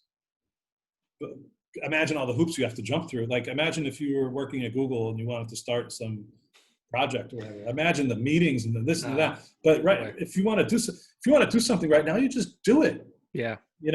But if you want to light your bar on fire right now, I mean, you can do it, but you're not going to have the backing to have it, make an impact. So, and that's why I think it's great that people are doing projects like this, that you're doing. And it's very professional. I mean, the fact that it's even on Spotify just looks so cool to me today. I took a picture of it and sent it. Yeah. Thank you. It's just, that's the same Spotify I was on to listen to like Iron Maiden or whatever, like couple hours ago, and there's the Popko Project. That is to me is so cool. I have my logo next to Joe Rogan's, and I'm like, really? Wow. I mean, yeah, it's like most recently listened to or whatever it is, or your top shows. The fact that it's even there. Yeah, just the fact to even be in that same universe. Any idiot can put it on Spotify. Like it's not a big deal, but it's still just any idiot can, cool. But not any idiot will. Yeah. So that's the thing. Like it's like any idiot can record an album, but like. It's I think it's kind of cool. And the thing is, because anyone could do it, now the good thing is anyone can now. The platform is there. The problem is now that that it's harder to stand out because there's just so much. Yeah. The same thing in music. I read something like, if you put a song on Spotify, the odds of someone finding it, it's like the needle in the haystack kind of thing. Yeah. So you really got to do something to stand out, and it's hard to do something to stand out without having a gimmick or like making a jackass of yourself. It's or having a investor or financial backer. Or having some sort of investor or financial backer. But even look at the sports people that are popular now in media are the hot take guys. It's not like the in-depth, let's talk about, it's like, I heard that LeBron changed this, that, and then it's a tweet war and this and that. Yeah. It's like, the Barstool model, no offense to what they're doing. Obviously, it's very successful and a lot of it's cool. Did you see what he did today? No, did he eat pizza in Pennsylvania again? No, that's something he gets to do and I don't. No, he just did like a Barstool fund or something. I literally just watched it before we got on this call. Shame on me for not remembering it, but he's basically donating $500,000 to like local restaurants that, to me, it's like, that's not a lot of money. I think that'll be gone really quick. Yeah, but it's But 500,000 more at than least would have he's been out doing there. something. The Barstool Yeah. Fund is what it's called. You know, his That's great. film guy or videographer that does the pizza stuff. His Mm. dad owns a pizza place in New York somewhere, Uh-huh. so he's helping them first. But it's like you have to be open and still providing employment to your employees in order to get funded. Yeah. But I mean, someone's like, "Yo, put your money where your mouth is." He's like, "All right, fine, fuck you, I'll do it." Yeah. Which is He neat. could. That's great. So sorry to go Yeah. off topic there, but No, I mean yeah, because I was kind of bashing the whole like hot take thing, but people's attention spans are shorter too, and you have to be able to grab them with sometimes something like salacious or whatever. That even going back to like model of the week, my hope was that a lot of people, if they picked up the paper just to look at the model, that while then maybe they would turn the page. I mean, you're working backwards in the paper because that that's was the goal. I mean, that was and the goal. you draw them in with that, or draw them in with the Coors Light. Here's who's whatever Coors Live. I mean that to see that dwindle was also very depressing, and you could say that the Coors Live was the thing that was just a list of what music was at every bar in the area, pretty much. Yeah, and it took up like a page. Oh yeah, and then it got to the point there was like 4 things in there, and it was like that just shows the way things changed. It was once at the point where the font size was almost unreadable because there was so many. Because there was so much going on. I mean, yeah. You're older than I am, so not by much, but like there were venues that were around before my time that were closed by the time I turned 21. And I mean, yeah. So when we were there, that's a good point, because when we were working there, we were hearing about how everything's closing. Yeah. We thought those were the bad days. Yeah. And we had a full page of places where you could go see music. Yeah. And now then it got smaller and smaller and smaller. I mean, I used to think I used to think of it this way, and I'm not a musician, but how many places actually have a PA system? And it got to the point where I think in Luzerne County it was maybe just the Jazz Cafe, where a place where a band could play without bringing plug and play. System. Yeah. And I mean, there was a point where you had, in our day, you had nightcaps, you had Jazz Cafe, you had the Voodoo, or whatever various names that went through over the years, Blues Brothers West and so forth. I mean, you had at least a good 5. And then in Scranton, you would have Tinks, and there's a place called Blue Street. I don't even know if they had sound, but they were kind of like a Jazz Cafe-esque kind of place. Then it got to the point, like, where are you even going to play? It's another thing. It's amazing so many bands came out of the area when there was, I don't know if that wave is going to happen again, because the last big wave of bands that became big nationally, Tigers Jaw, Mandingers, Title Fight, that crew, yeah, when they kind of graduated from the Northeastern PA, they stopped being just a local band. They became beyond that. There were still places for them to play to get to that point, and the one they will always talk about heavily is Cafe Metropolis. Right. So has a band become really big from Northeast PA since Cafe Metropolis closed? I mean, Cabinet became big, and they weren't a cafe, they weren't a Metro band, they were a Jazz Cafe band. But that era, like, has anyone gotten to that level where like Tigers Jaw, Benzigers, these bands that could regularly play the larger venues in New York, and like the larger like club venues? If there's been one, I can't think of it. It's weird because I feel like, when the recession hit in like 2008-ish, like that's when really the bars kind of switched gears. Yeah. They started using DJs a lot. Yeah. And then you could look at weddings too. Weddings went in that direction too, from live bands to DJs. And I just feel like, I feel like within the last 3-4 years, things kind of started moving back towards live entertainment being bands. Yeah. But to what you're saying, like what bands come out of this area, on the level of those names. I mean, you have University Drive, who went on tour with Cole, Yeah. which is pretty neat. But yeah, I mean, outside of that, I mean, I don't know that really. And it doesn't mean there's less talent, but also, in some ways there might be less. If you don't have anywhere to play, then maybe you're not even going to start a band. So like, if you're a young band 7 years ago and you play like bluegrass type music, you might be inspired and say, Cabinet they're out playing these major festivals, and we could be that. We could work our way up to headlining the Jazz Cafe and this and that. But if that disappears for you as an opportunity, you know what I mean? It's like, would you major in something in school if you knew there were no jobs in that field? Like journalism over here. I got to figure out how to retire at my age at some point. But if you are like a Tigers, like all those bands, they had someone to look up to. And so the next wave would be looking up to, because even for the blog, I'll interview people and like, I grew up as a young kid listening to the Menzenbears, and that makes me feel really old. Right. But what's everything builds off the previous, I don't know if it's a generation or half a generation, like it's half a step younger or older.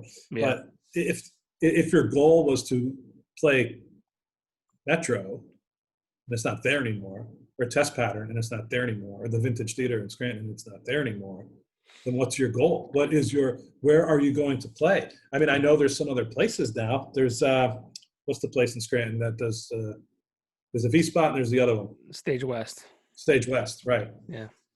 I mean, it's a different world right now. I mean, it's going to, I'm curious to see how things are going to kind of shake out once coronavirus subsides, or we get the vaccine and we. I mean, I think there's going to be a heavy reset on the way things are. I mean, even if things get back to normal, like as far as society, I think the business is going to change a lot. It really is. Honestly, I don't think we've seen, and I'm speaking right now just for like the area that I live in, which is Northeastern Pennsylvania. I don't think we've seen the ultimate collapse of the local businesses here that will eventually close because of this. I think maybe a handful have closed, or that as at least have been reported has closed. But I think it's happening here too. I mean, there are restaurants in New York, like legendary restaurants, that are done. Well, that's what I wanted to ask you. I mean, like New York City has been the mecca, like for business, for entertainment, all these things over the years. It's a ghost town right now. Like, what are you seeing right now while you're there? I mean, what are you seeing? It's so first of all, where I live is I'm in Manhattan, but it's not like I'm not near like Times Square. I'm not near where there's like tourists and this and that. But it is an area where people live, and people will come to go to restaurants and this and that. So before coronavirus, you would step out of the apartment in the morning on like a Saturday, and there'd be a lot of people walking by, sightseeing, and a lot of shops, and just like any larger town. When COVID first hit, my first reaction was it looked like a movie set of New York. I went for a walk, and I don't even know where I was going. It might have been just a walk to just go out into the world. And there was boarded up buildings, and because there was the protests going on too. Right. So between the buildings being boarded up in preparation of protests and COVID, I was walking down the street and like you could hear everything. You could hear if there was a guy coming by and like a delivery guy on his bike, you could hear the wheels spinning. You could hear him talking on his phone. If a car came by and they had the window down, you could hear their conversation. It's almost like when you watch sports now and you could hear them curse and like you could hear every little thing because there's no crowd. It was like that. And it was like, I felt like I was waking up after like a war and stepping out and like, okay, I survived. Let's see what's going on here. It was very strange. Since then there was like this thing where people were like, screw it, and walking around without masks and like or the mask under the chin, stupid jerks with the stupid thing. And some of that. And then now it's like, I think, in between. You don't see a lot of nonsense. I mean, we're fortunate to live in a nice neighborhood. There's a park nearby right on the Hudson River. There was a whale in that river like a couple weeks ago, which is amazing too, humpback whale. But it's kind of strange. It's still New York. It reminds me of if you went to a large college and if you stayed for the summer to take classes. I got you. It's still just as big, but with less people. 1% of the people. And then a lot of people have just frankly moved out of the city too. It's not that there's less tourists and less people out and about. Yeah, they're like, fuck this, I'm out. There's stories about people leaving. Yep. I mean, we moved into a nicer apartment, I think partially because of that, because we found a deal that was half decent. You know, it's still astronomically, ridiculously expensive to live here, you know, but it's where a lot of the jobs are. And there's so many wonderful things to do here. I love it. I always loved coming here. My dad, who passed a few years ago, used to take me to New York to Yankee games and museums, and it was always like kind of in my blood that it's not like I had a dream to live there, but I knew I liked it. You know, there's a certain excitement. Like even when you step out in the morning, you're like, all right, this is cool, you know. And if you like history, you see, like, I didn't know that this street was named after that guy that did this thing, you know. That's like any town. Like in Wilkes-Barre, everything is named after something or whatever. But here it's just on a different level. You know? Right. But it's just like, you know, not to be selfish, but you're like, if you really like a certain place, don't get too attached right now because it might not be there in a few months. Yeah. A restaurant, you know, some of the best restaurants in the world and music venues, you know, like City Winery. I don't know if you ever have been to City Winery. They're kind of a chain now, like kind of like Hard Rock Cafe, where, you know, various cities have them. And they had moved. They were getting ready to move into their new place, doing the construction, like down the street from here, pretty much. And they were doing that when COVID hit. Yeah. I mean, there was a thing, I mean, not to get too off the beaten path. There was a thing on NBC last night. It was the Christmas Spectacular with the Rockettes at Radio City. It's the thing my dad took me to when I was like 10 years old. So I try to go back every few years. And it's like this Christmas story, and there's a nativity scene, and there's, you know, it's like basically for kids, but like it makes you a kid at heart if you love Christmas. And I was watching this thing, and even I said to my wife, you know, the Rockettes, you know, the dancers that do the kick line thing. I said, imagine if your dream was to be in the Rockettes and you tried out and you finally made it this year when they're not having it, when they're not having their keynote event. I mean, the kids not having graduations. I mean, you know, but it's just, you know, the Thanksgiving parade. I mean, you know, New York and Christmas are like kind of a, you know, it didn't start here, obviously. No, New Year's Eve. I mean, think about that. Like, that's not going to be.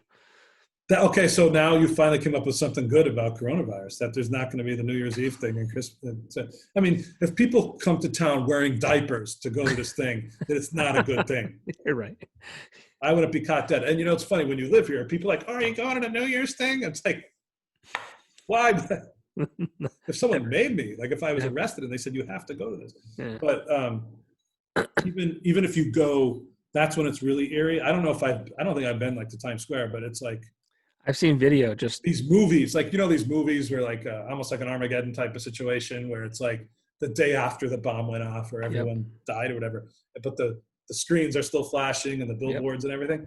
I mean, because the thing is, I mean, you've been to New York. When you walk around Times Square in the middle of the night, it looks like the sun is out. Yep. It's because there's so much, and it's like to have that, but no people. Right. Or just a few people. It's really freaky. I mean, what's it like there? I mean, if you're, you know, what's downtown Wilkes-Barre like compared to what it's usually like? Is it less of an extreme? It's fine. I mean, it's what it was. It looks like it usually was. I don't get down to downtown Wilkes-Barre often. I actually was there just a week or two ago. I went down to Loyalty Barbershop in Wilkes-Barre. It was bizarre, actually. I mean, there was all these kids riding these Razor scooters around town. Like, I'm like, what is going on down here? But it's like Mad Max post-apocalypse. It was bizarre. Like, I'm like, why are there 10 kids riding Razor scooters and there's just like people walking around like zombies? Like, I'm like, is this what Wilkes-Barre has turned Well, the into. zombie thing is nothing new. Like I remember when I used to walk to lunch, it It was just felt like like more. But how's the square? Did they do that? I'm sure they did the square up for Christmas, right? there are like there's like a Christmas like different what do you call it? Like almost like huts for different businesses. But, yeah, Kiosks.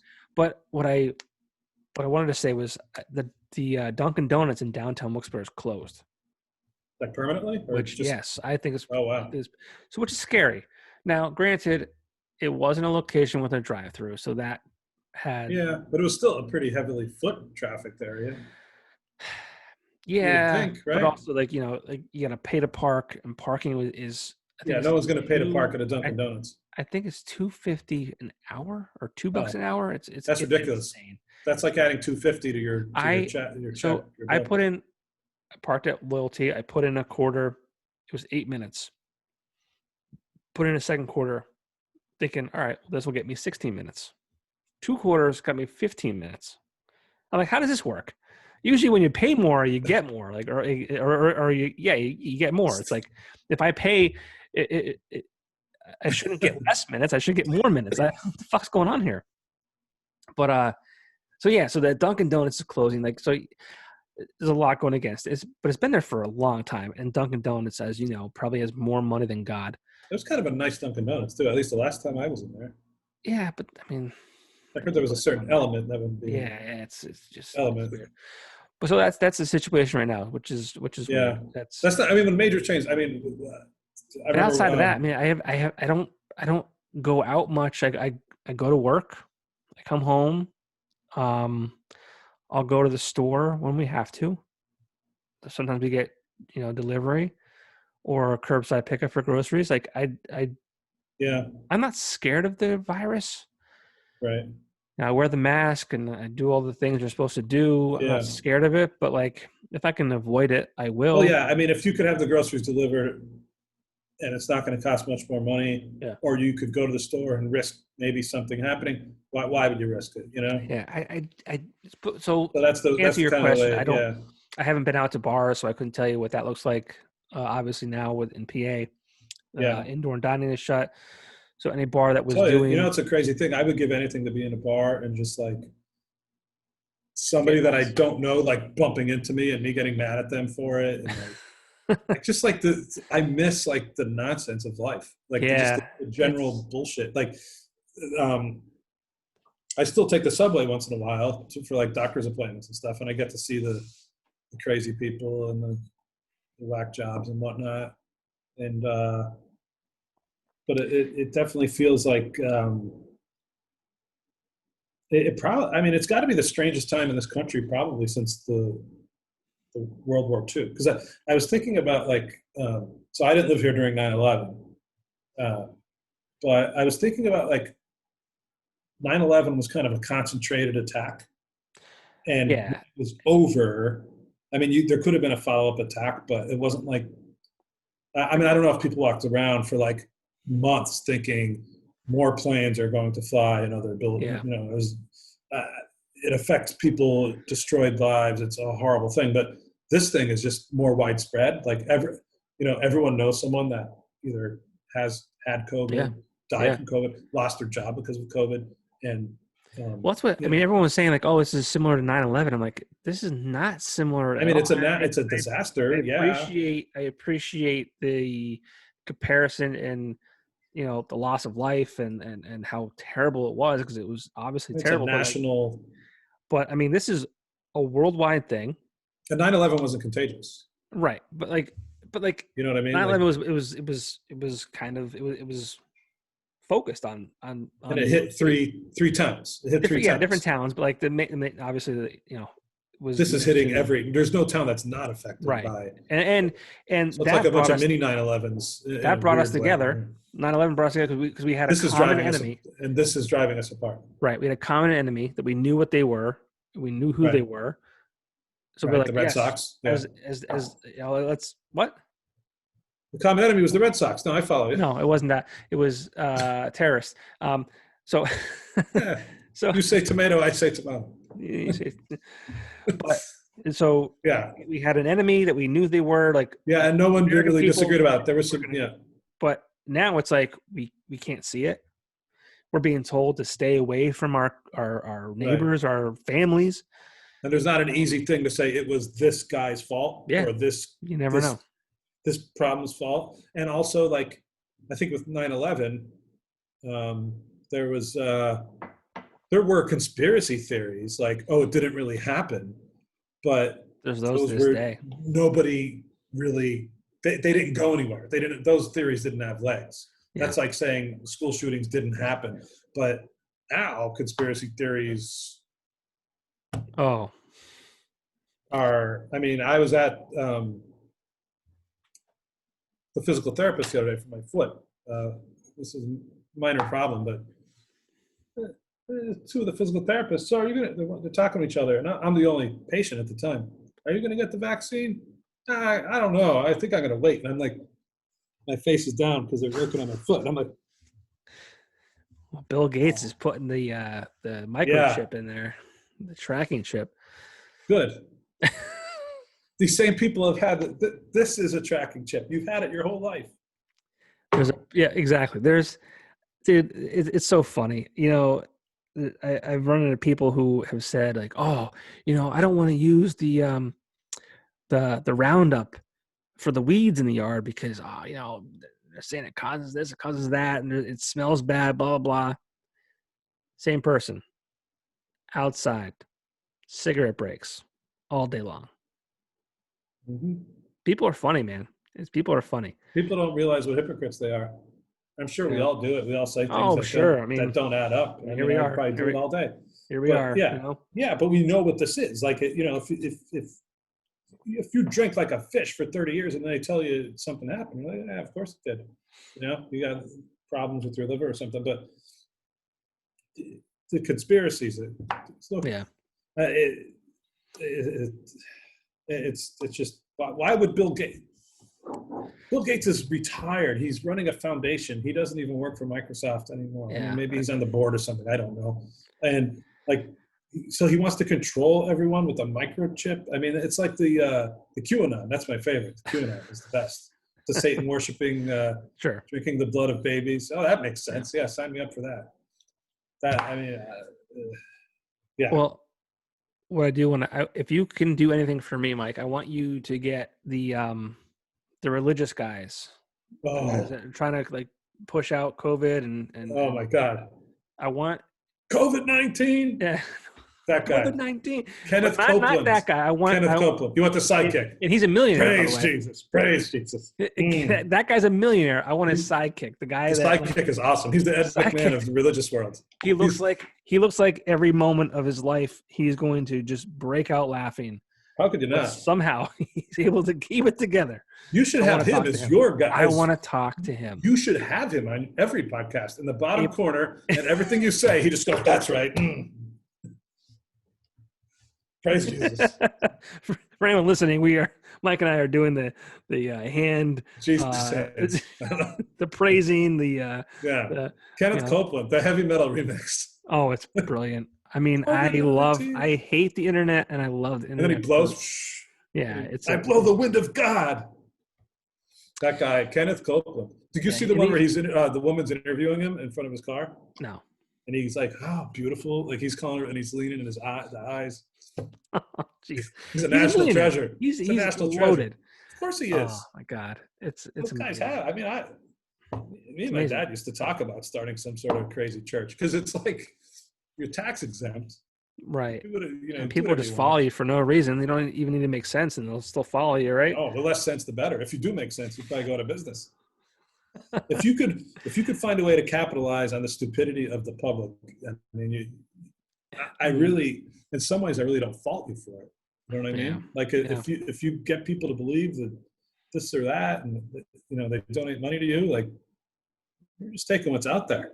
If they don't give it to you, they're going to give it to some other fake cause. They are. Why not? You're right. You're absolutely right. Why not you? Well, Mike, really quick.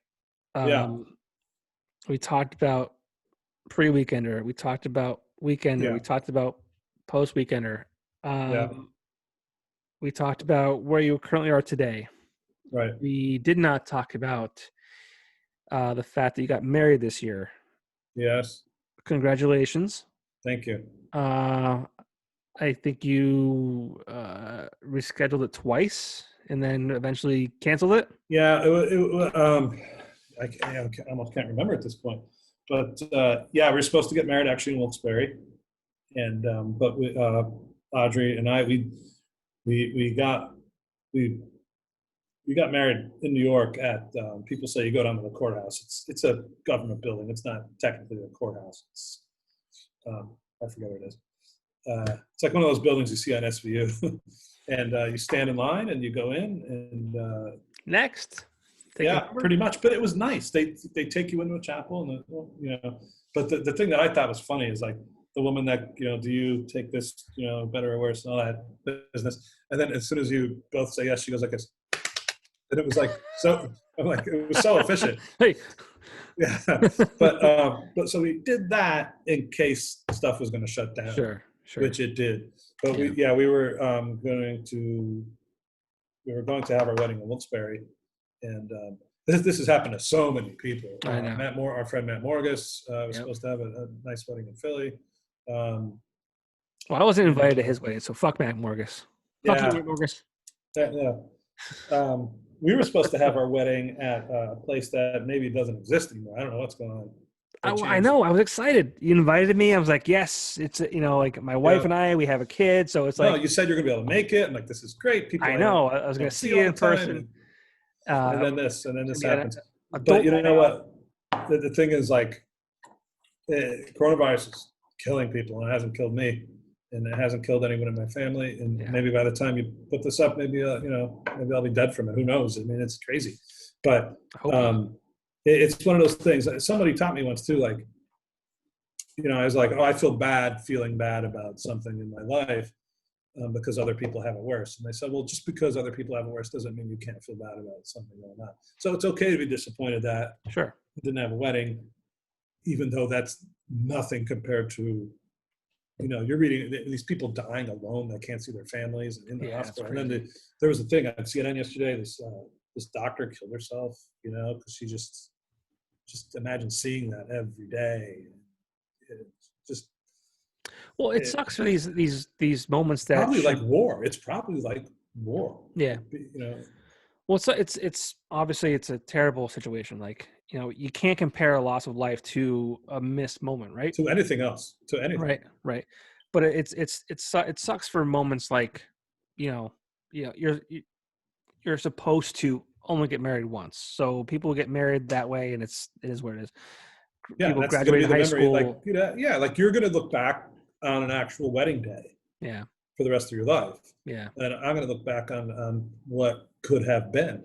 I mean, what matters is what you do moving forward with that person, and it's just symbolic and it's a ceremony. But it's a chance to celebrate and have friends around. And it's unfortunate. It's unfortunate. It is. Again, I mean, the graduations. I mean, that's the other thing too. Like, right? These kids that you only graduate high school once. That. Yeah, I mean, working toward that. Some of those kids were probably a hair away from not graduating because they, were maybe failing the class and they got their grades up and this and that. And now what do they got, a diploma in the mail or an email or a PDF? I mean, I don't know how that works. The not seeing your friends in school. I mean, the mental illness is going to be going off the charts. I mean, it's going to be.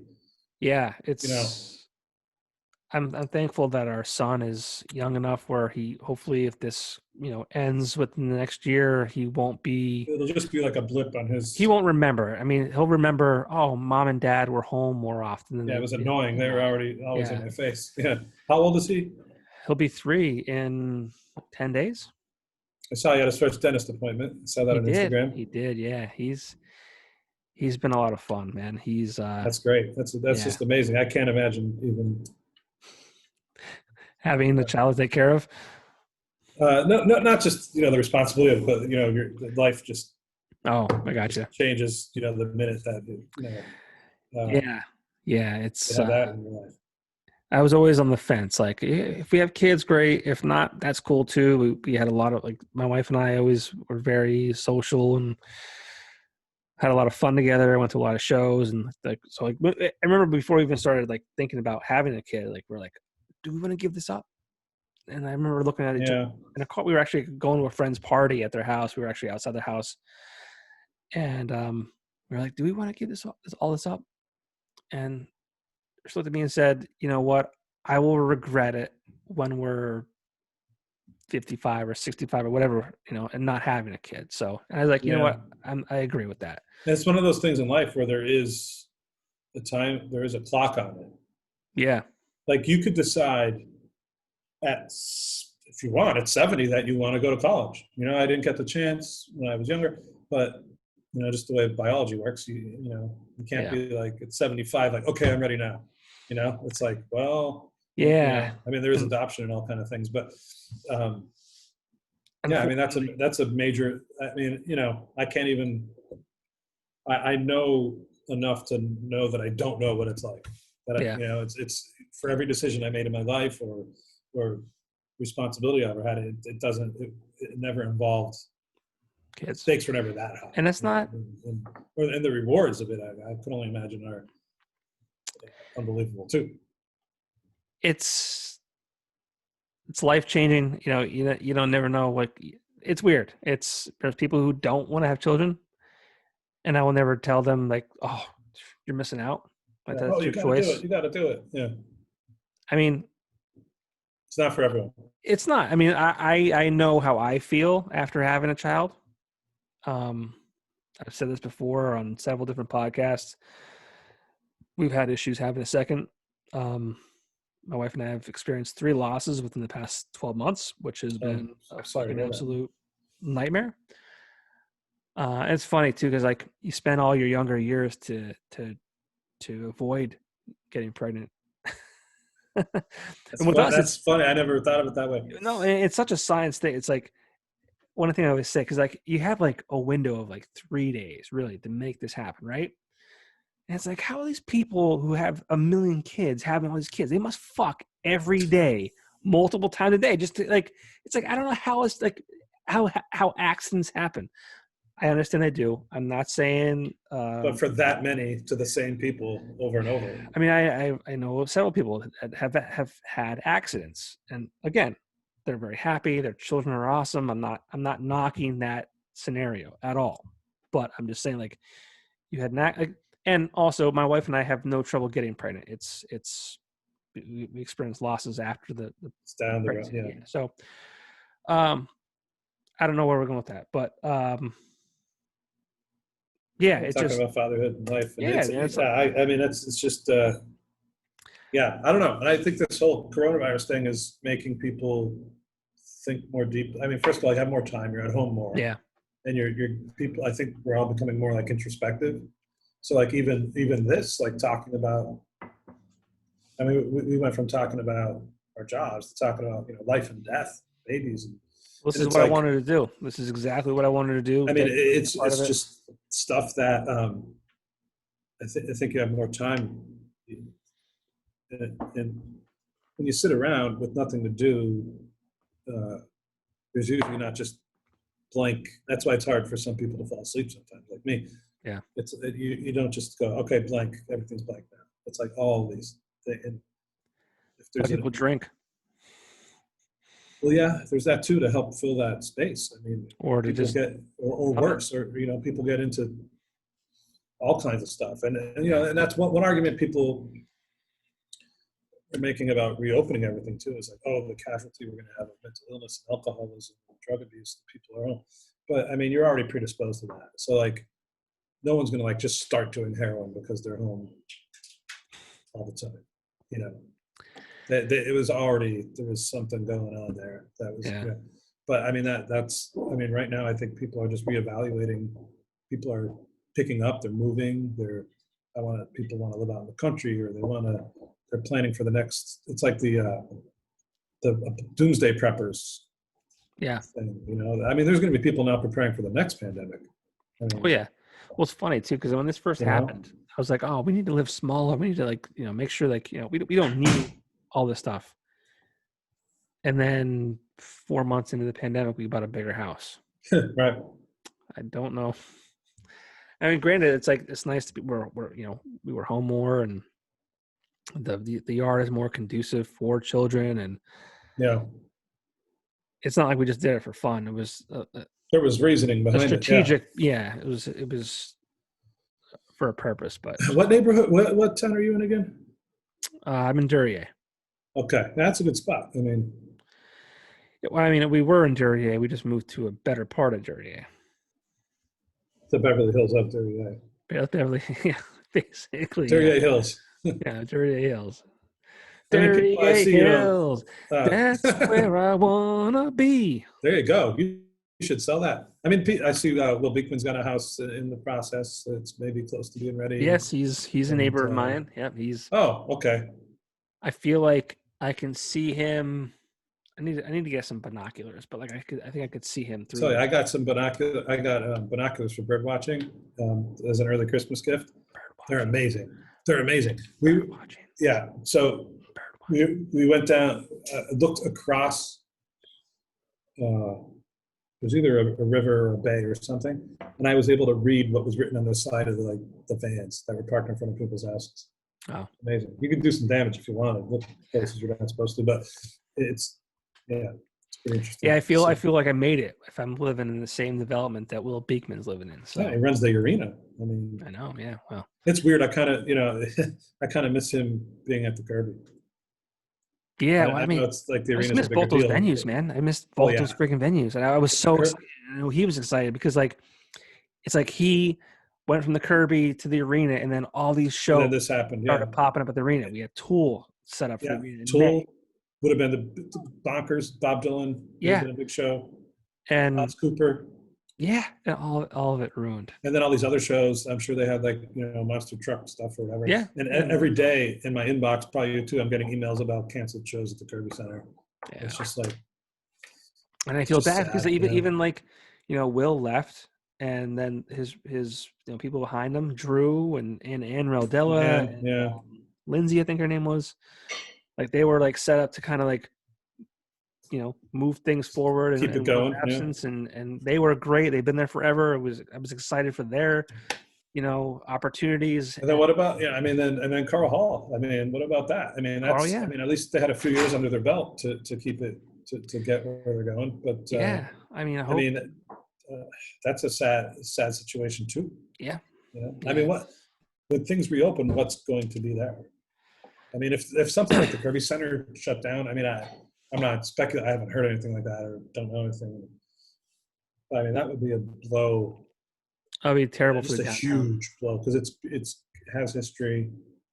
It's history. It helps the downtown businesses. I mean, you walk in there, but I mean, like when you walk into that place to see whatever you're going to see, I take a sec. You walk in and you're like, yeah, it's overwhelming. It's beautiful. I mean, it's just as nice as anything and anywhere. And when I think back on, the reason I got into the Grateful Dead, one of the reasons was a relative had a free ticket for me to see Bruce Hornsby there, who I didn't even know had played with them and this and that. And then over the years, I saw Brian Wilson, and the funniest comedian I ever saw in my life, Louis C.K., saw at the Kirby. You can't say that now. I think he's somewhere between. I saw him at the arena. I saw him at the arena. He's hilarious.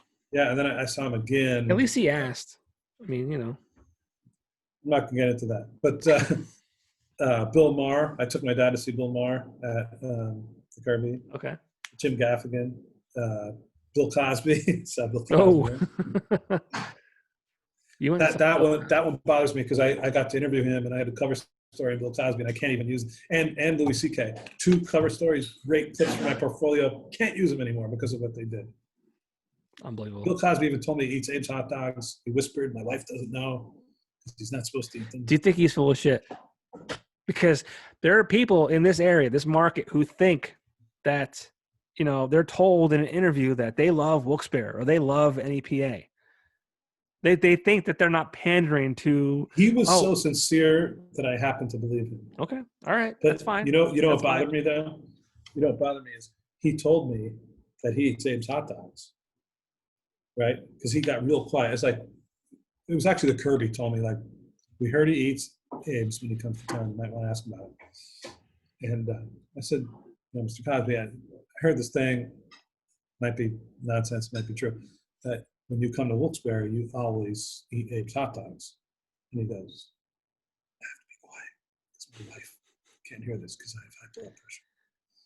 But when I come to Wilkes-Barre, they bring the hot dogs, I pick one or two, and he goes, and I have them with the water and Evian water and a high blood pressure pill. And I was like, oh man, I'm so glad they told me to ask about that. I'm like, this is great. Well, I'm so excited. That sounds legit, yeah. So I go to Abe's like months later, sitting down in a booth having my delicious hot dog. Picture. I looked on the wall, and what do they have? A framed copy of Electric City, Bill Cosby on the cover, not talking about their business. That's funny. Or story of, whatever, humbling, I guess they would say. But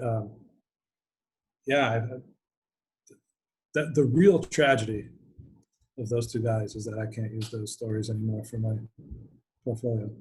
No, that's not true. It's sad. But it's interesting. You talk to these people and like you don't realize the lives they have, and you're talking to them on the phone. Who knows what's going on? Right. And they're even there's in an interview, someone is not their 100% true self. Right. There's even things that I wouldn't say right now that I wouldn't say if I was just talking to you without. But again, people they who conduct interviews think that the person who says they love Wilkes-Barre or they love this or they love that. Like, you can't get caught up in it. You can't get caught up in it either. Like if someone says that must be true because they said it. Well, or sometimes like, you asked. I've never had an interview with someone that asks questions as good as yours, and ever. It's like, yeah, until you hang up and call the next person. Exactly. That's what I'm saying. These people, they literally have a call sheet. That's what I'm getting at. And if they make the call themselves, sometimes it's like, okay, next. That's part of their job. That's how they get paid. Yeah. Like, Alice Cooper gave me a quote once. I'm like, that's really cool. And I read another thing, and he said the same exact thing. And he probably has notes. He's probably given notes. All right, Alice, you're calling this person next. This is the city you're going to say that you love. Right. And I'm not complaining. The fact that I got to talk to Alice Cooper. Yes, absolutely. 100%. I'm not knocking that. I'm not taking anything away from Pittston. I don't know any better, but I'm not taking that away from anybody. You can't. It's not gospel at that point. It's almost like politics. But he said he's going to bring healthcare to everyone. He's from Scranton. Of course he did. It's like when you walk on stage, like, boy, it's great to be here in Wilkes-Barre tonight. It's like, can you hear that? You hear that? He said it's great to be here. He's happy he's here. Yes, because we're giving him money. Yeah, of course he is. He's getting paid to run around on stage, make millions of dollars. I'd be happy too. I'll tell you, I love anything. They just come out and like, good evening, Wilkes-Barre. What is it again? Wilkes-Barre. All right. There you go. Best city I've ever been in. It's the best. I'll tell you one thing though. On that note, there's something that happened that was really a true thing that happened like that. Years ago, right before I went away to college, actually, Roger Waters from Pink Floyd played at Montage, and the show has kind of taken on this legendary status because this huge lightning storm happened, to the point where they had to stop the show. And for the safety of the band up there with all this stuff plugged into electrical outlets and the audience. So everyone went back to their cars or went home. But I think people mostly stuck it out. So we're sitting in the cars, in the car, me and my friends, and eventually we heard noise, so we know the music was coming back. So we ran back and there. He plays this awesome concert, and he's like, can't believe you stuck around, And he's kind of legendarily he kind of come off as not the nicest guy in the world sometimes. So thank you for staying, and this is amazing, and whatever. It's like, okay, good. So a friend of mine went to see him, I believe it was in Hershey, like a few nights later or something like that. And he mentioned Montage there. Now that's when it's sincere. It's like, the other night, I played in Scranton, and there was this huge thunderstorm, and the people came back, and it was the most amazing thing. And it was like, and then the reverse of that, I'm told, if you remember when Wilco came to the Scranton Cultural Center, I was so excited. I'm like, this is amazing. And he called a guy in the audience, Jeff Tweedy, he called a guy in the audience a douchebag or something, like because he was texting or something. And I think then they went and played in Philly, He's like, you're not as bad as that crowd the other night in Scranton or whatever. So it works both ways. Right. But, it's interesting. Some of these people, they remember everything about the town they're in. And they will say, when I come to Wilkes-Barre, I will go to so-and-so and get it. I'll go to whatever. Or when I'm in, because if I'm interviewing someone, I'm like, oh, I read you're really into food. When you come to New York, what are your favorite places to eat? And they're like, oh, this place is the. And then other places, they're like, kind of like zombies. They just kind of, could you imagine if you asked like Ozzy Osbourne, like, so I saw you played at Montage in 1998. What do you remember about playing in Scranton, Pennsylvania? But then other ones are like, they're just really dialed in, smart, sober people that happen to be doing that for a living, But I think you're right. I think a lot of it is, I don't want to say it's an act. No, it's just natural to say I'm happy to be there. Thanks for having me. Yeah, you wouldn't. Just politeness. All this is it's being polite. You don't walk out and say, "Good evening, Wilkes-Barre. Boy, this place sucks." Especially if you're Bill Burr. Remember when Bill Burr came to the Sands, and he just kind of ripped on like all these buildings with rusted roofs. Lewis Black. So Lewis Black did that. You know Lewis Black, the comedian? Yeah. Was at the Cultural Center, and he's like, and how he's like, so like, jittery, and he's like, I was on the bus coming into town, and boy, this place is horrible. I'm looking at all these burned out buildings, fucking awful. And like, it was so funny because that was like his opening. Like, you're supposed to come out and try to get the crowd on your side. And that's how Bill Burr did it. It was his opening thing. He's like, all these fucking rusted out buildings. And people probably love that more than if he kissed their ass. People probably went nuts. Because they think that too about their own town. Yeah. There was, one of my favorite ones when I was a kid, I love when they do a little research and they'll like mention the local mayor or something, There was, I used to be into pro wrestling like most kids. And at the CYC in Scranton, went to a wrestling show and there was this guy, his name was Erwin R. Shyster, which, good? False alarm? Yeah, I'm good. No. Okay. IRS. It stands for IRS. So his whole shtick was he was an IRS agent that was a wrestler. So he had the tie and the rolled up sleeves. And it was around Christmas time. And he's like, I bet all you people out there think you could go Christmas shopping at the Steamtown Mall. And everyone's like, he goes, when I come out at you, you won't have a dime left. Like, he knows our mall. It's like 14 years old. It was the greatest thing. Yeah. Yeah. It's like, how does he know? How does he know it? Pre-Google too. He had to do someone had to tell him. A little deep research. Yeah. Research. Yeah. Jesus. But, yeah, that is an interesting, it's everything is an act. It is what it is. When someone's on a stage, but just, you can't take it too, you got to be careful because even like in your business, especially when bars are open, if you go to a place, if you have the wrong kind of ego or self-esteem or lack thereof, oh, these bars love me. They're all giving me free drinks. These bands love me. They're always calling, sending emails and this and that. Yeah. Maybe not. Like when I was with the New York Post, I got interviews with people from Pink Floyd and The Who. That things I dreamed of. But it wasn't because of me. It's because of the email at the end at newyorkpost.com when I sent in the request. Or in the case of The Who, they emailed me. That's hard to believe. Hey, would you like to interview Pete Townsend from The Who? Like, I don't have time. No, like, I don't have time today. I never heard. Who? But you have to have enough self-awareness to realize that if you left and someone else was in your position, same thing. It's just that's why it's more rewarding when you're working on a smaller, more independent level. Like the things I got for the blog. This guy, Robert Hunter, who wrote all the lyrics for Jerry Garcia and Grateful Dead. And as an interview I was trying to get literally for 20 years. Couldn't get it for the Time Leader, couldn't get it for the Weekender, couldn't get it in Philly. And I got it for Highway 81 through a stroke of luck and coincidences.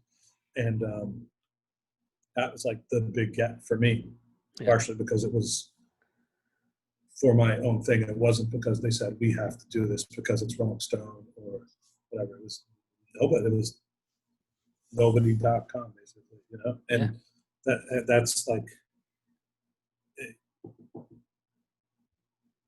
you're not, it's nice to have that back. And we went over that before.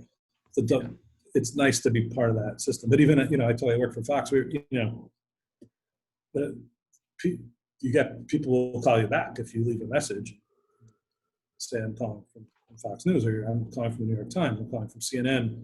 I'd like to speak to whatever. They're at least going to probably respond and say, we have no comment, or we'll talk to you. Yeah. But if you call and say, I'm calling from the Daily Bugle in, Nanacoke or something, I mean, maybe they will, but yeah.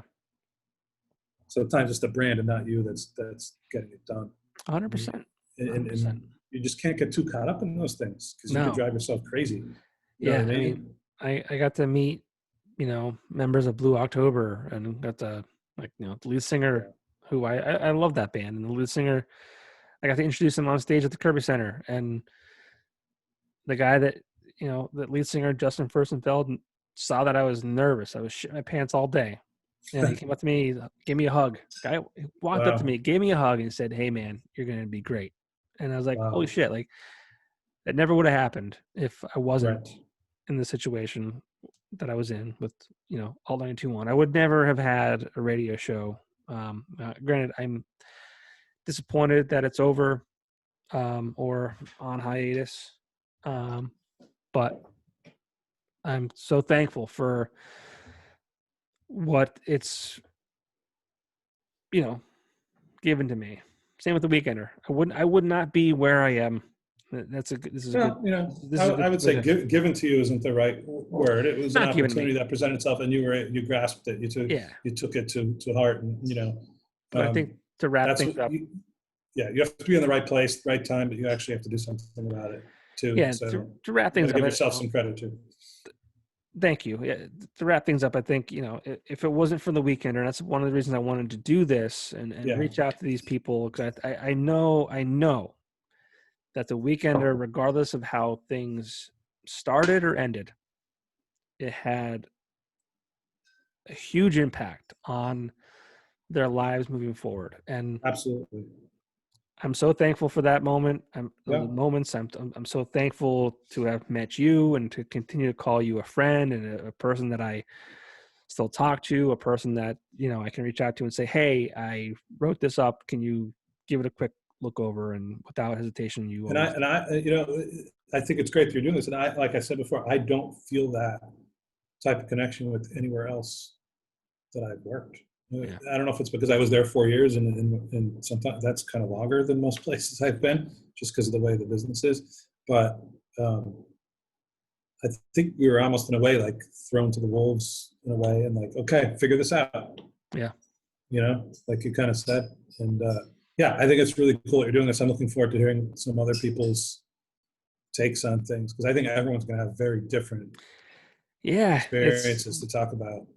It's cool because we all had a great time there, and we're all different people today than we were when we were there. Absolutely. Whether it was, 10 years ago, 15 years ago, 20 years ago, I know, Christy, and, we're going to talk, and, Rachel Pugh and I are going to talk, and, hopefully Joe Student and all those people that it's going to be a lot of fun. Because I mean, like, I was there as an intern for 4 months under Christy Greer and Joe Student, but like by the time I got there full time, they were gone. So like I cannot wait to hear how they kind of got to the Weekender, and why. But you had the good fortune of learning from them and being in their system, and then being in a different system with different managers. Yeah. And I really don't. The interesting thing I'd like to try to find out from this series you're doing is why has this place had this so much impact on all of us? Well, why this and not something else? I mean, I'll give that answer. Age part of it. I think is the age we were in. Most of us, when you're, I think 20s and early 30s is when you're most impressionable, and figuring out what you want to do with your life, and you give a shit more passionate. You're not jaded yet. Yeah, exactly. And maybe by the time you got out of there, you were jaded. That's like the ironic thing about The it. answer I was going to give you before I go through all these people and kind of get a collective answer, or come to a conclusion, I think it's because that was a job that you had. It was typically your first job that you had. You were there for a year or two and you moved on. But you gave it everything you had. You gave it 110% every day, which I think was important for that paper in general. You had to. Everyone had to. That's the Yeah. thing too. And like everyone had to do that for it to work. And like you said, you're not yet jaded. You're not yet, you're so young, and you're not even included in like the big people conversations. You're almost like naive. You're almost like, it's exactly what it is. Well, like if I just work as hard as I can, off. everything's gonna work out. It's an 8-hour day. I'm gonna work 9. I'm gonna do this. I'm gonna do that. I'm gonna come to every work event. a little bit ahead. And, tomorrow I'll do this, and I'll get a promotion. And for me, that's what happened. I mean, I went from an intern to marketing and sales associate to account executive to director of sales to GM. I mean, I ran the whole fucking gamut outside of. And that's amazing. And you knew that place inside and out. You know. Yeah, it was great. I mean, it was. That's how it made it tick. I love that place. Like I said, I mean, if I had gotten a tattoo of that place on my body, I would not be upset about it. I mean, it's almost like thinking back on college a little bit, because it's a time when but more fun. Yeah. When you met some lifelong friends, some people that you drift apart from as well, and you did things you never thought you were going to do, or things you thought you couldn't. You didn't even have the ability to do. I mean, some of it's like something needed to be done. There was nobody. We didn't have a multimedia specialist, right? So either you're going to do it yourself, or it's not going to happen. So you Google like how to make a podcast, or how to make it's all good, man. Everything happens for a reason. I think. Yeah, I agree. Yeah, I think it's what you make of it. You could sit and you could sulk about it and say, well, this should have happened, or I should have gotten a raise in 2000, whatever. But okay, maybe, but where's that going to get you? Well, Mike, I'm really happy that you're where you are today. Fox News treating you well. You got this. Yeah, you got a nice brick wall behind you. Best going. I mean, you're not only are you emotionally sound, your home is foundationally sound. On the 3rd floor, it's a good floor. I mean, it's you're not on the top, you're not on the bottom. It's perfect. I mean, I see pictures of you and your wife. You guys look very happy, and I'm very happy that you're happy. I'm happy that we still talk almost daily. Yeah, it's like a gift to have that. Again, it's the Weekender was. I will always say I never really have the only time I talk negatively about the Weekender is after I left, and the people not in charge, and not that I worked there. No, people ownership was just terrible, and they let it happen. They let what happened happen. Right. Because everyone who worked there gave or cared more than they ever should. And it wasn't the people that worked there that did it in. Like a lot of places. If you probably did this series on a similar company in some other town. But so anyone listening to these, I don't ever want to come off as I'm trashing past employees or anything. No, I don't think you do that. I think if you want to do that, you wouldn't even be you wouldn't put this much time into this. Yeah. If you're doing it just to prove some point about it's a moment. I thought it was great. I mean, the place put me through the ringer in a way. It taught me some things, and just learned so much about so many different things. And again, like we're talking about, it's the personal and professional connections. Yeah. I mean, this is a professional thing. You're doing a podcast. That's has your name on it. It's part of your professional life, but it's also a personal friendship too. And that's, like, again, you mentioned Joe Student. He's a guy I'll text, what do you think about this? Or, I saw this job opening. What do you know? What do you think?